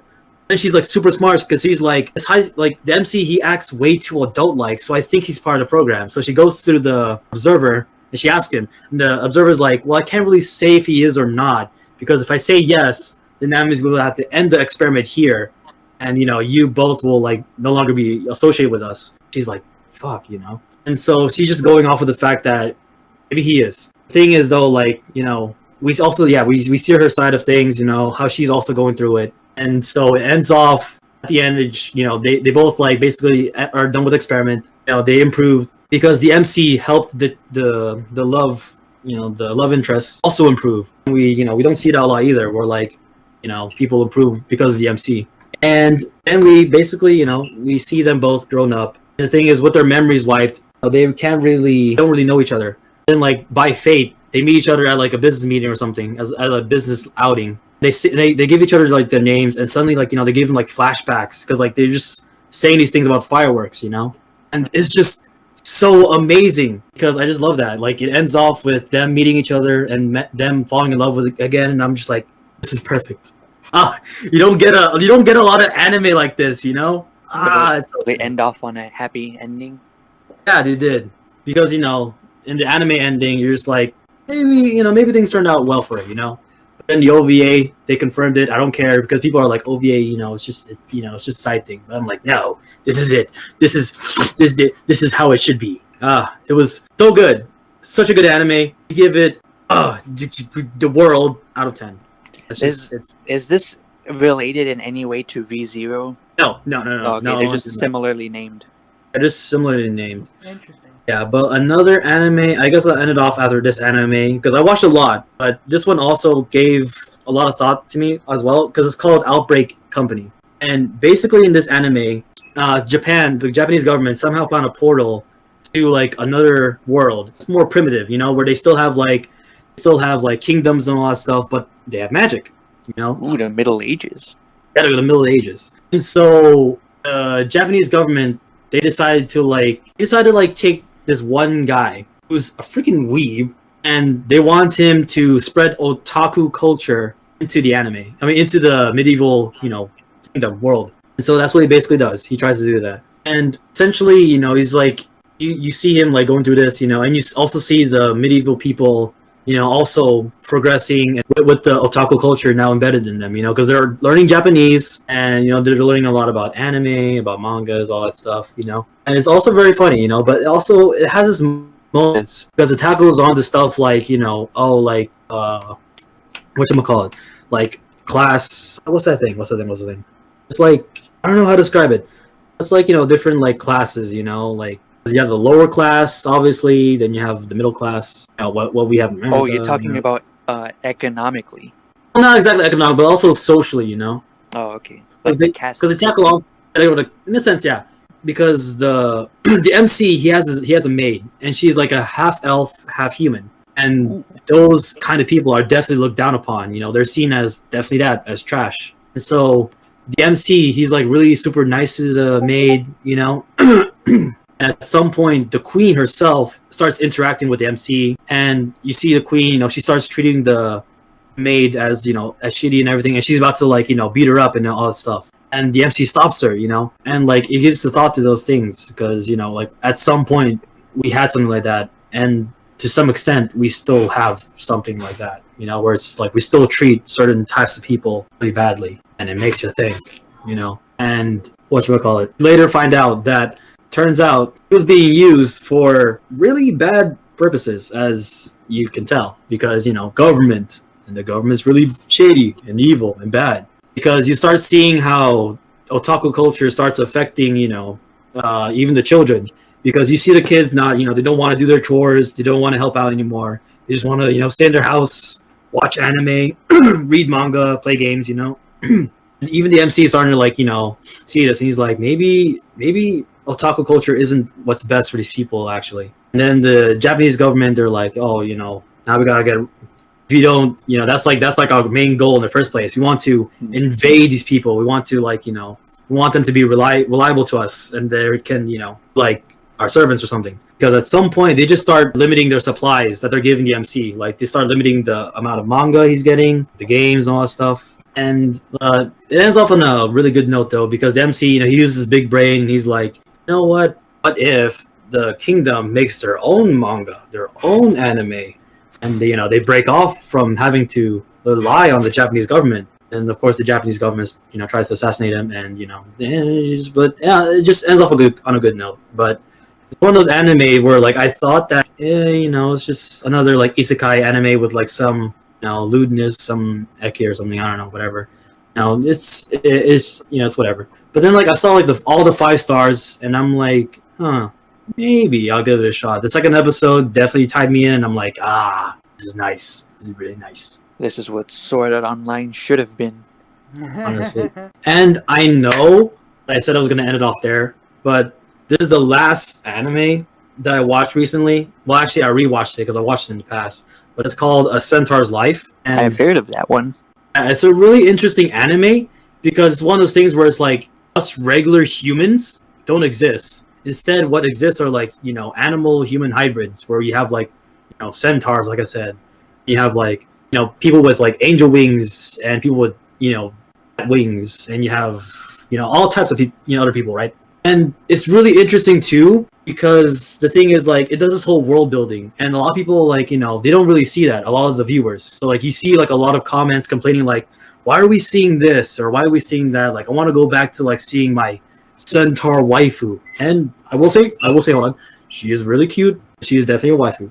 But anyway, a lot of world building, because we see a lot of the characters talking about how there's like rehabilitation centers, because Japanese government in that world, they're really dead set on keeping peace, because they don't want another like world war. Because we did see, and we are confirmed like later on in the anime, that that Nazis did exist, because the world wars did happen, and it's really interesting and kind of sad too, because there's an entire like episode just dedicated to that, like us seeing like people just put in these concentration camps and everything. Someone even made a joke how it's like, I went in watching a cute anime expecting a cute centaur waifu, instead I got anime Schindler's List. And I'm like, I was literally about to make that joke.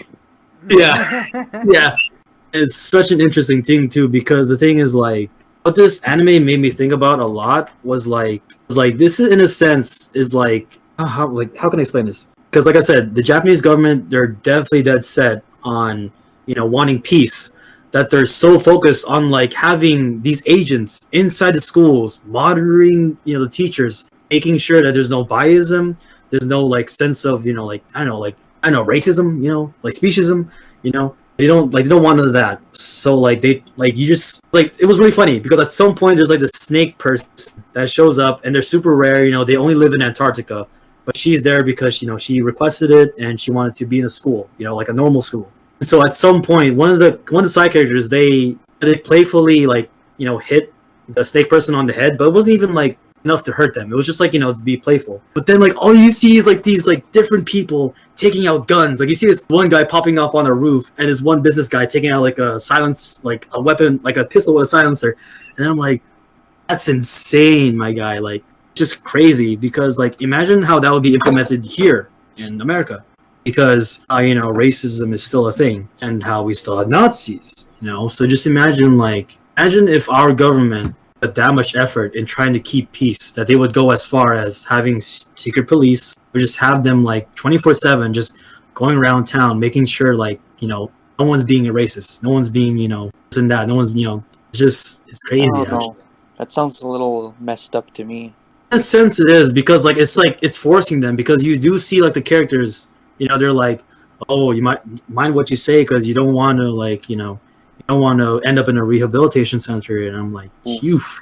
Yeah, Oof. not a fun idea. No, it isn't, because imagine that, because we always joke around about how, the FBI is listening to this conversation. If you're listening to this conversation, definitely give us, a record of this Send tip. Spaceman to jail, leave us alone. Yeah, send Spaceman and leave us alone. It's one of those things where it's imagine that, where it's we're friends, and I don't care if you make fun of me for being Asian. Imagine if the FBI person hearing this right now, he's like, hey guys, they just made fun of the Asian. Quickly, send in our agents in there to stop them. And you're just, that'd be insane. Man, that sounds... We went through a lot just listening to Travis talk about anime. Because, I want to go back a bit to real life, because I want to, anyone who's viewing this, and anyone who's, if you're somehow viewing this and you're somehow still in high school, I don't know why you're, listening to us. I mean, I don't really have any advice to give you, but, I guess one advice he can give you is go watch Real Life, because the thing is, the character, the MC, he's always going on about how, in his head, he's like, you kids should really enjoy your high school life, because because at some point he says how he's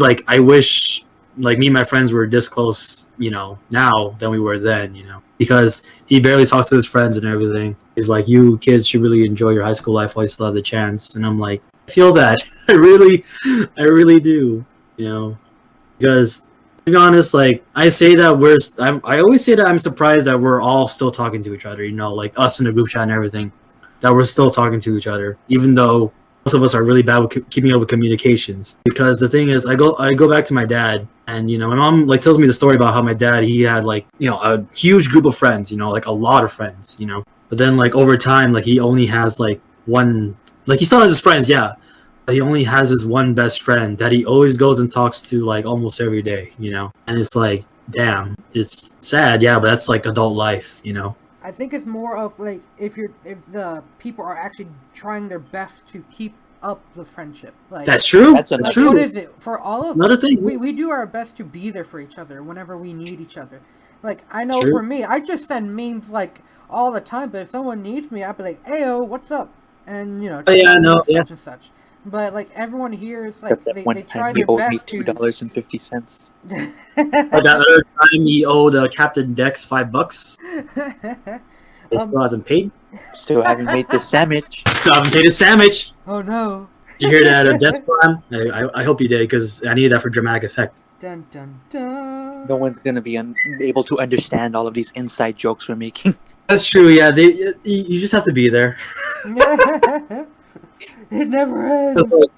Maybe another podcast will explain the lore of the Chaos Garden. Going back to topic, yeah, no, you're right. It is a two-sided thing too, because it takes, at the end of the day, it takes effort, Mm-hmm. Yeah. Many things, whether it's different relationships or whatnot, friendships, Titanic. Oops, nope, never mind. Bad example. Bad example. We'll move on. Yeah, no, it takes effort, and I'm really proud of us that we kept through the entire time. Yeah, we had some road bumps, we lost some people, we gained some people, or we regained some people, and I'm really proud of us for making this far. I know a lot of us are not able, to some of the members of the garden that are watching this, that are watching this, listening to this. I'm proud of you guys. I'm proud of us, because I know we're really busy all the time. Most of the time we're busy, and we can't always be there for the garden, but I'm still glad you're there. Teamwork makes the dream work. Okay, Spaceman, you're done. You're done. Get him out of here. Cut his mic. Okay, you're done now. We unplug your mic, just walk off, leave the camera. The camera's ours. Wait a minute. Spaceman, what have you been watching this past week? Yeah, what have you been watching, Spaceman? Watch him go oh no, I'm too busy with school to have watched anything. He's gonna say it. I swear to God, he's gonna say it. Checkmate, spaceman. The only thing that's closest to it is just the most recent episode of WandaVision, but that's literally it. Damn. I have not watched that yet. I didn't watch that because I It's really didn't good. watch it. It's really good. Yeah. Go watch it. Go watch This is it. the WandaVision podcast. Oh no. We're gonna start talking about WandaVision from here on out. We're gonna talk about different conspiracies and everything. It just never ends. Until the show ends. But that's not for a while. I mean, like, isn't it supposed to end in like March? I don't know. How do you not know? You watched the show. That doesn't mean I know where it ends. You don't look this up, spaceman? He's always unprepared, I'm telling you. To be honest. Well, you know what? This next time we'll move on from you. How about you, Alex? What have you been watching? I've been watching a ton of Pixar movies. The ones I've been watching are Up, Wall-E. What's the other one? I know there was another one. Onward, or is it Homeward? Whichever. Onward. Yeah, Onward. And I think I watched another one, but I can't remember the name of it. But those are the three that I watched, and those are good choices. Yeah, those are all really, really solid movies. Except I don't know. It's been a while since I watched all three of those movies, and thanks to a lot of time having passed, and me having a more critical eye now than I did back then, watching these movies again, they still hold up. But with Up, as much as I love the movie, there's a lot of problems I have with it. Like, first of all, the first 10 minutes of Up are the best part of the movie. Like, I don't think anyone's gonna like debate that. True, that's true. Because like seeing Carl's life before he meets what's the kid's name? Russell? Yeah. Russell? Yeah, Russell, yeah. So seeing Carl's life and all the shit he goes through before he meets Russell set to like really great like music. Like, no one gives the soundtrack enough credit. Like, that fucking music, man. To be honest, my guy. It gets you. Like, I remember I was like chilling at a juice shop or whatever with my friends. And, like, I don't know where they start playing that song, and I was like, yes, depression. We like this. Go on. So, yeah, that first 10 minutes of the movie, seeing Carl's life go by, that's like a perfect, like, if the movie had ended there, I don't think anyone would have been like upset. Like, it would have been depressing, but it would have been great. I wouldn't have minded. I would have been like, my guy. Yeah, but the rest of the movie, I don't like a lot of like the physics that is in the movie, like how he's able to lift up his house with thousands of balloons, and how he by coincidence happens to meet the famous explorer that he idolized when he was a kid, and how he just happens to run into Kevin and the talking dog. That's because, like, I think, isn't there like a theory going around that's like symbolism to like him like going through purgatory or something? I mean, I guess, but that's a really flimsy explanation for all of because like it's supposed to say, because like people are saying how like he actually died that night or something when they like brought him back home, and like him. If I wanted symbolism on life and death, I would have watched Soul. Be honest. Yeah, it's just, I don't hate the rest of Up, but it's just not as strong as those first 10 minutes are. You know, like, to me, the best parts of the rest of Up are listening to Carl and Russell talk to each other and open up to each other. True. Like when Russell tells Carl about how his dad is never home because he's always at work, and he never taught him how to set up tents or go on like a camping trip. Like, that shit, I'm there for that shit because that's awesome. I love seeing them open up to each other. But all of the rest of it, like all of the action adventure stuff, especially the last fight aboard the blimp, the spirit of adventure, that whole part I just do not like at all, because there's so much shit wrong with it that just it would take, I could go on for hours about that. But all of the little like the character interactions, that's what I'm there for. That's what I want to see. Everything else, it just didn't make it a lot of sense to me. So yeah, my opinion of Up has kind of changed a little. I still love it, but there's a lot of problems with it. I feel that. No, I feel that. You're good. Anyways, did you guys want to add onto that bit about Up that I went on? No, you. No, I got nothing to put. Okay, actually, go, Space Man, go. Well, he's just said he had nothing to put. Oh, I thought you said he had something. What's Space Man? No. Done. This is some of that bad communication at work again. required. If anything, I think because like I remember I like Brave. It's just I don't know. I'm a bit iffy about it, you know. Are we talking about Brave now? Anyways, thanks, man. Because I'm about to say, like, yeah, it was like Brave. There's a lot of things it could have improved on. I haven't seen Brave though, so I can't speak. Really? Oh, really? Yeah, I haven't. The only thing I know about it is that it's a Scottish princess film. That's the only thing I know. Yeah, basically the main theme the movie tries to go through is family bond throughout the whole movie. That's the main theme, and I think it could changing your fate. Oh yeah, if you had the chance to change your fate, would ya? Thank you. Everything sounds funny with Scottish accents. That's true. Hey, bring up that one clip of that one of those kids going, "I'm about to sing Charlotte by Charlotte." One of you took a fat shite in the toilet and forgot to flush. Disgusted. Well, it wasn't me. It was fucking one of yous. I love that. But anyway. So yeah. Anyways, I also watched Wall-E for the first time in a long time. Oh. And Wall-E is also really, really good. Oh yes. And unlike Up, I don't have any major criticisms of it. It's just a really sweet story, and I like how it ended on a way better note than I remember. Because when I was little, all I remember about the ending of the movie was that everyone came back to Earth with that one plant in the boot, and they put it in the ground to water it, and basically left it on this ambiguous note as to whether humanity was able to like get Earth back. That's how I thought the movie ended. But then I watched it like a week ago, and it was like, no, they actually fixed the planet. Yeah. Oh, that's a lot happier than I thought it would be. Yeah, because like in the after credits, it just shows them like actually improving a society. I'm like, oh man, this is nice. Yeah. Like not after credits, but like as the credits were rolling, they were doing like the side, animations. Mm-hmm. That was nice. I like doing that. Yeah, I like when they use the credits to actually tell some of the story. Instead of just like black and just playing the soundtrack. Yeah. And then we have to wait for a long time, and then we have to see the after credits so that we can get a hint of the next movie. Yeah, that's become really annoying these past couple of years. It really has. Like I'm gonna get a lot of hate. I love Marvel, but I really hated that, my guy. How I just had to sit there awkwardly. I would look on my phone and I would look up and they're still rolling the credits, and I'm like, there's a lot of people and I appreciate them, but I would really like to see the after credits now. Mm-hmm. That's why I wait until they come out on the internet, and then I'll watch the after credits scene. Wow. To be honest. I think I'm the only one here who literally just chills until it's like, oh, okay, here we go. Wait, do you wait until the after credits, or do you just leave once the credits are like rolling? I wait. Okay, well, shut up. Your opinion doesn't matter. Your opinion is invalid.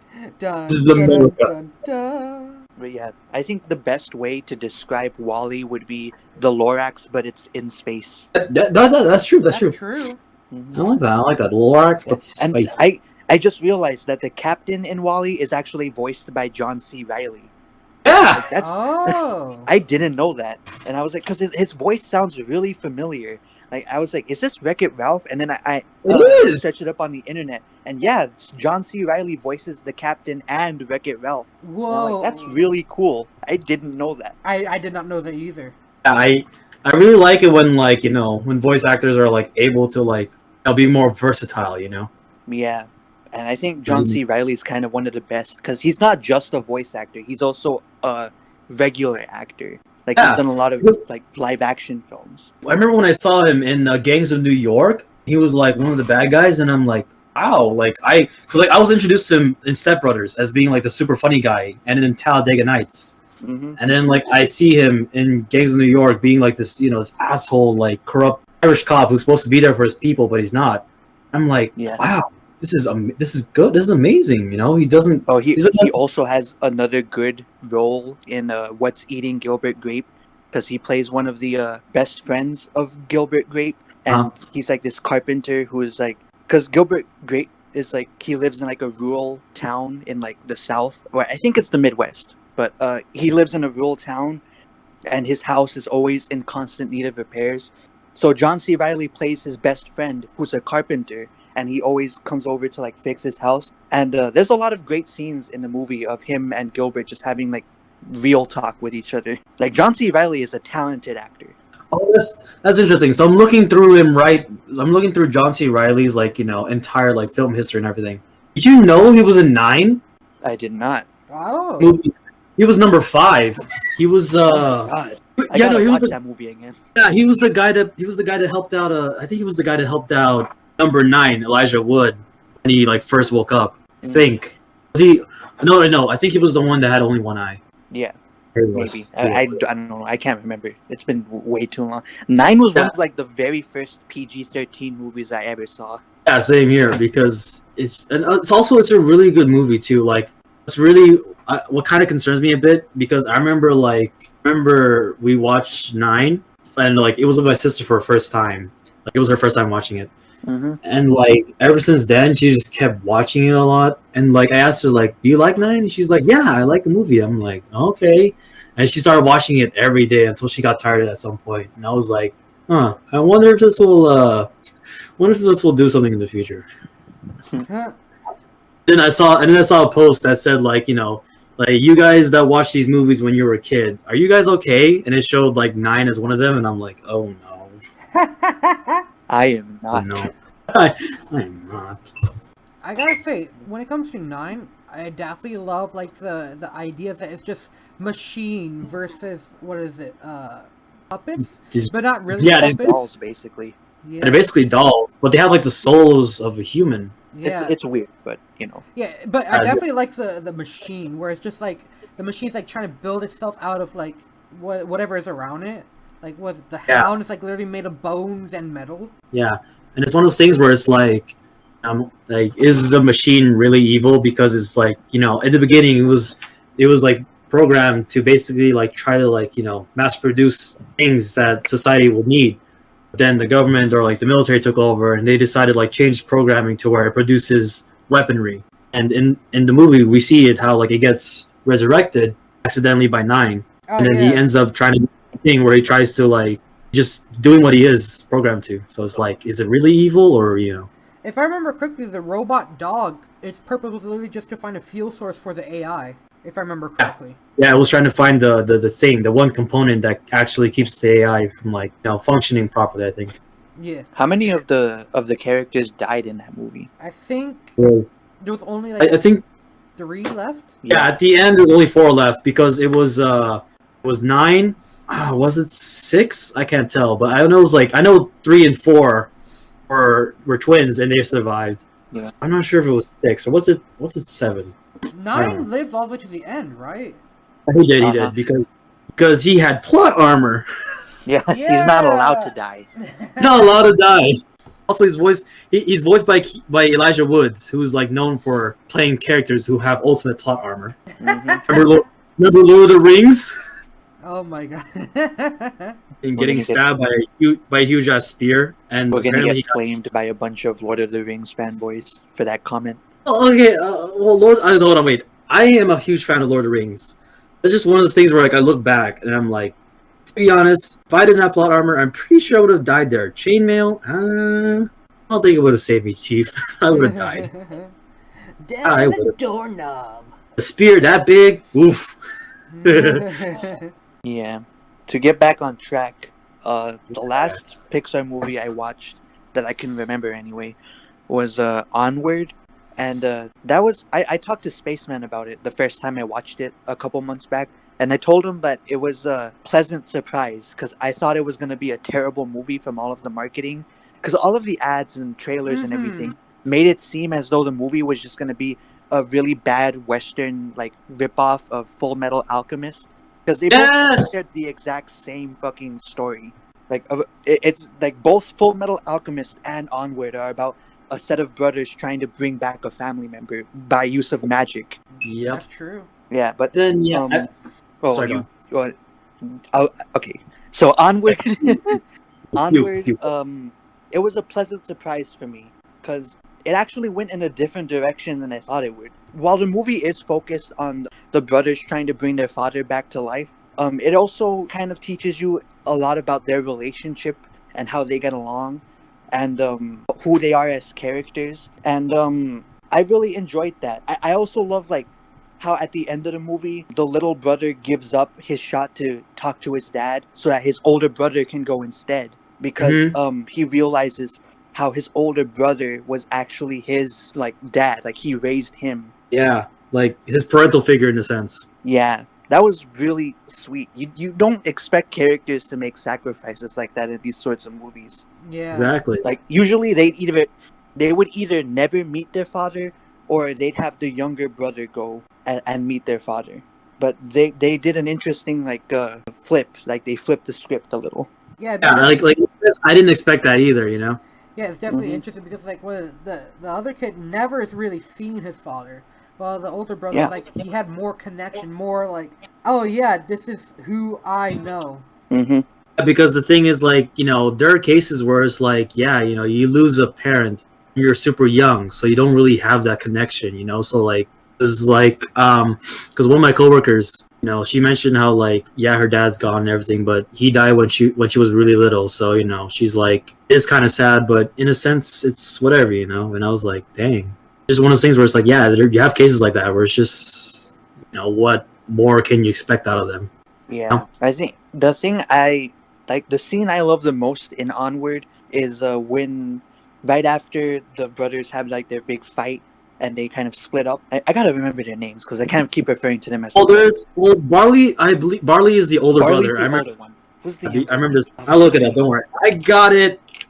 He's voiced by Tom Holland. So Tom Holland. that's all I You don't- remember. Oh, Ian. Ian. Ian.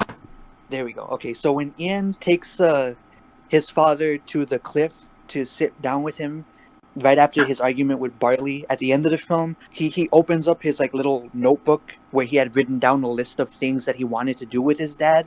And as he starts crossing off the items on the list, we see like flashbacks of the stuff that he and Barley did on their adventure, and how all of the stuff that Ian wanted to do with his dad, he got to do with Barley throughout the entire film. And there was no dialogue, no big epic speech. It was just Ian sitting on the cliff looking at like this list and having all these like memories. And that scene like got me to tear up because I was like, yes, that's what I want to see from Pixar films. Need more of this. Yeah. Need more of this. Because that also got me too. You know, because I was like, it's just one of those things. Mm-hmm. Yeah. I do have one small problem with Onward though, and it's with like the first half of the film, because during the first fight between Barley and Ian, you know that scene where they have to pretend to be the centaur cop in order to get by the police. Oh yeah. At the end of that scene, the police officers like they go like, "Oh, Barley's like a screw up," and then Ian goes like, "Oh no, I don't believe that." And then because their spell has to work with Ian, like it can only work if Ian's telling the truth.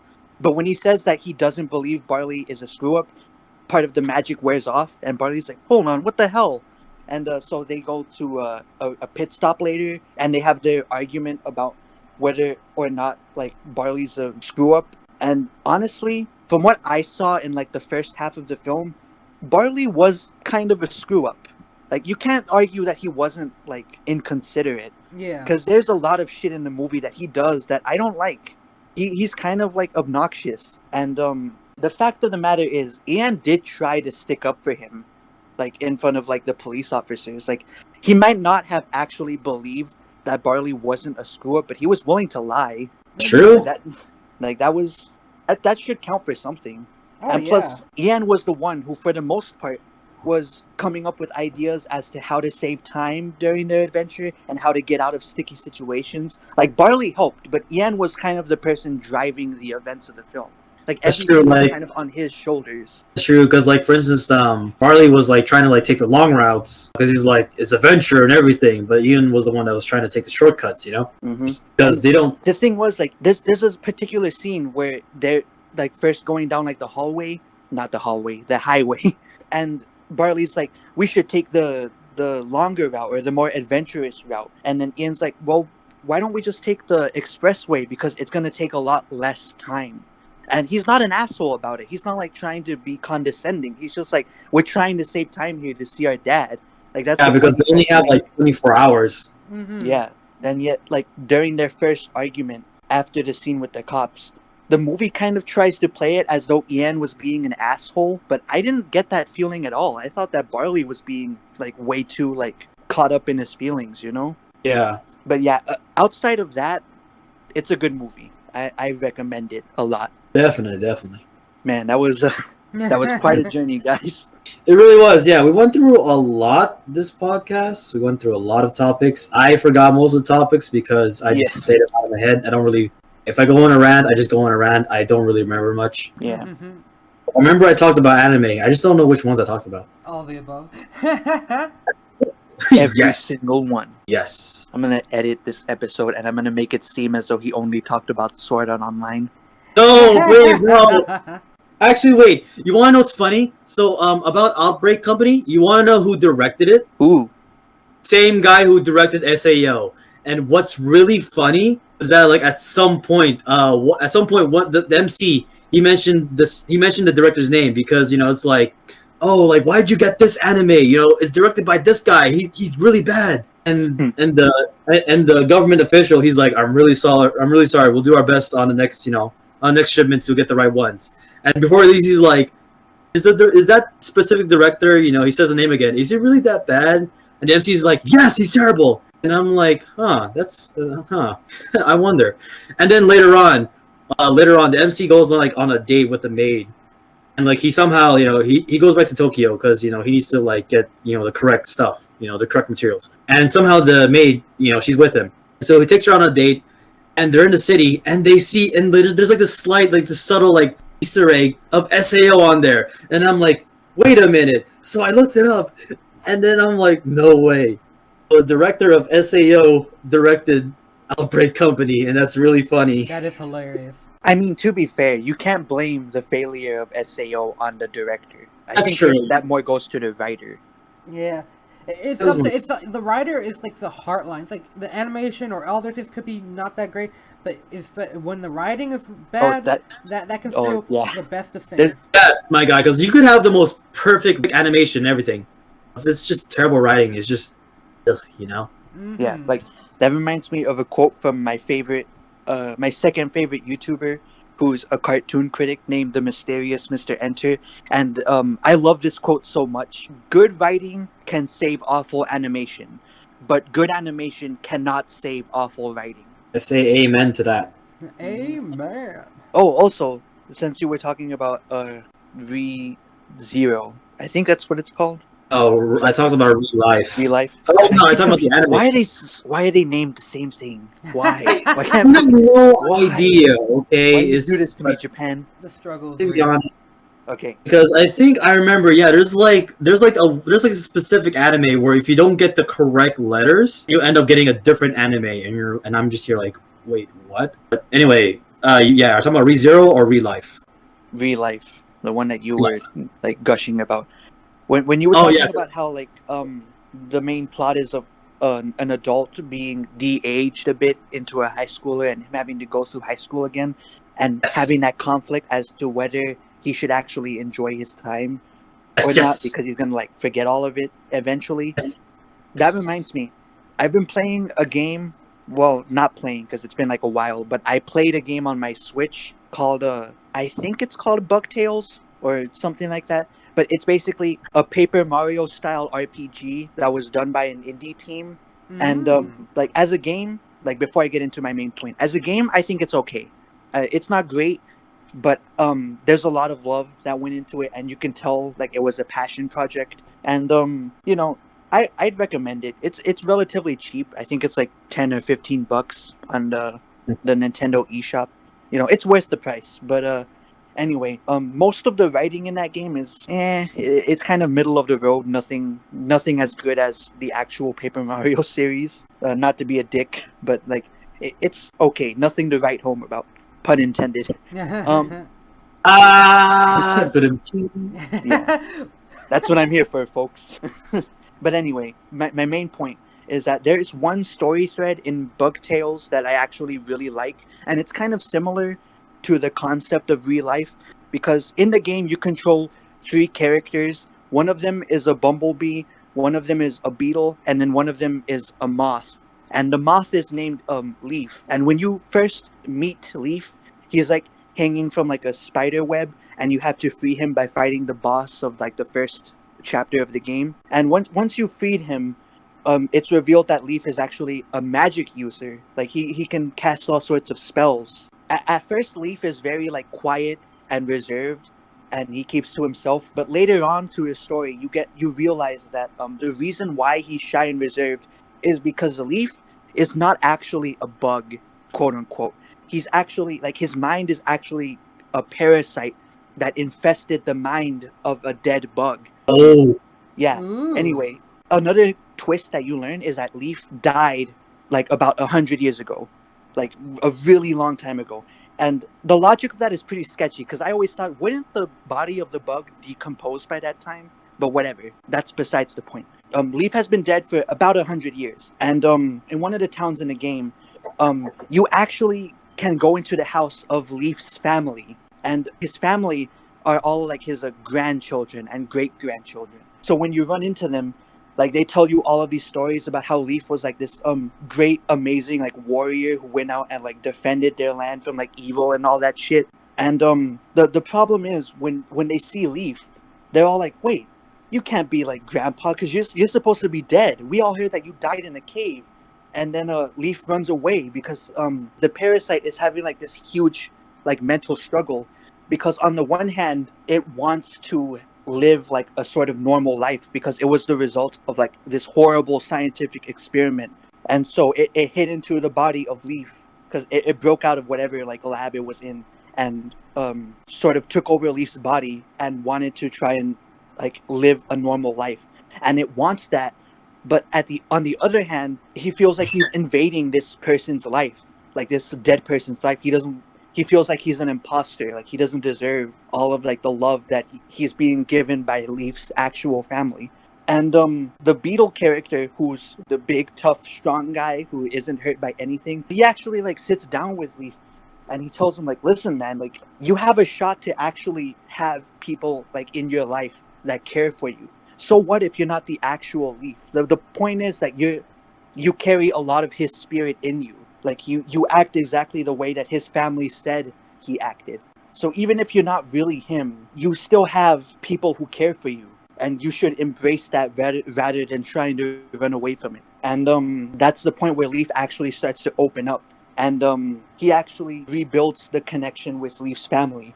And it's a really really like solid story. I liked it a lot. It was probably the only thing about the game I remembered because of how well written it was.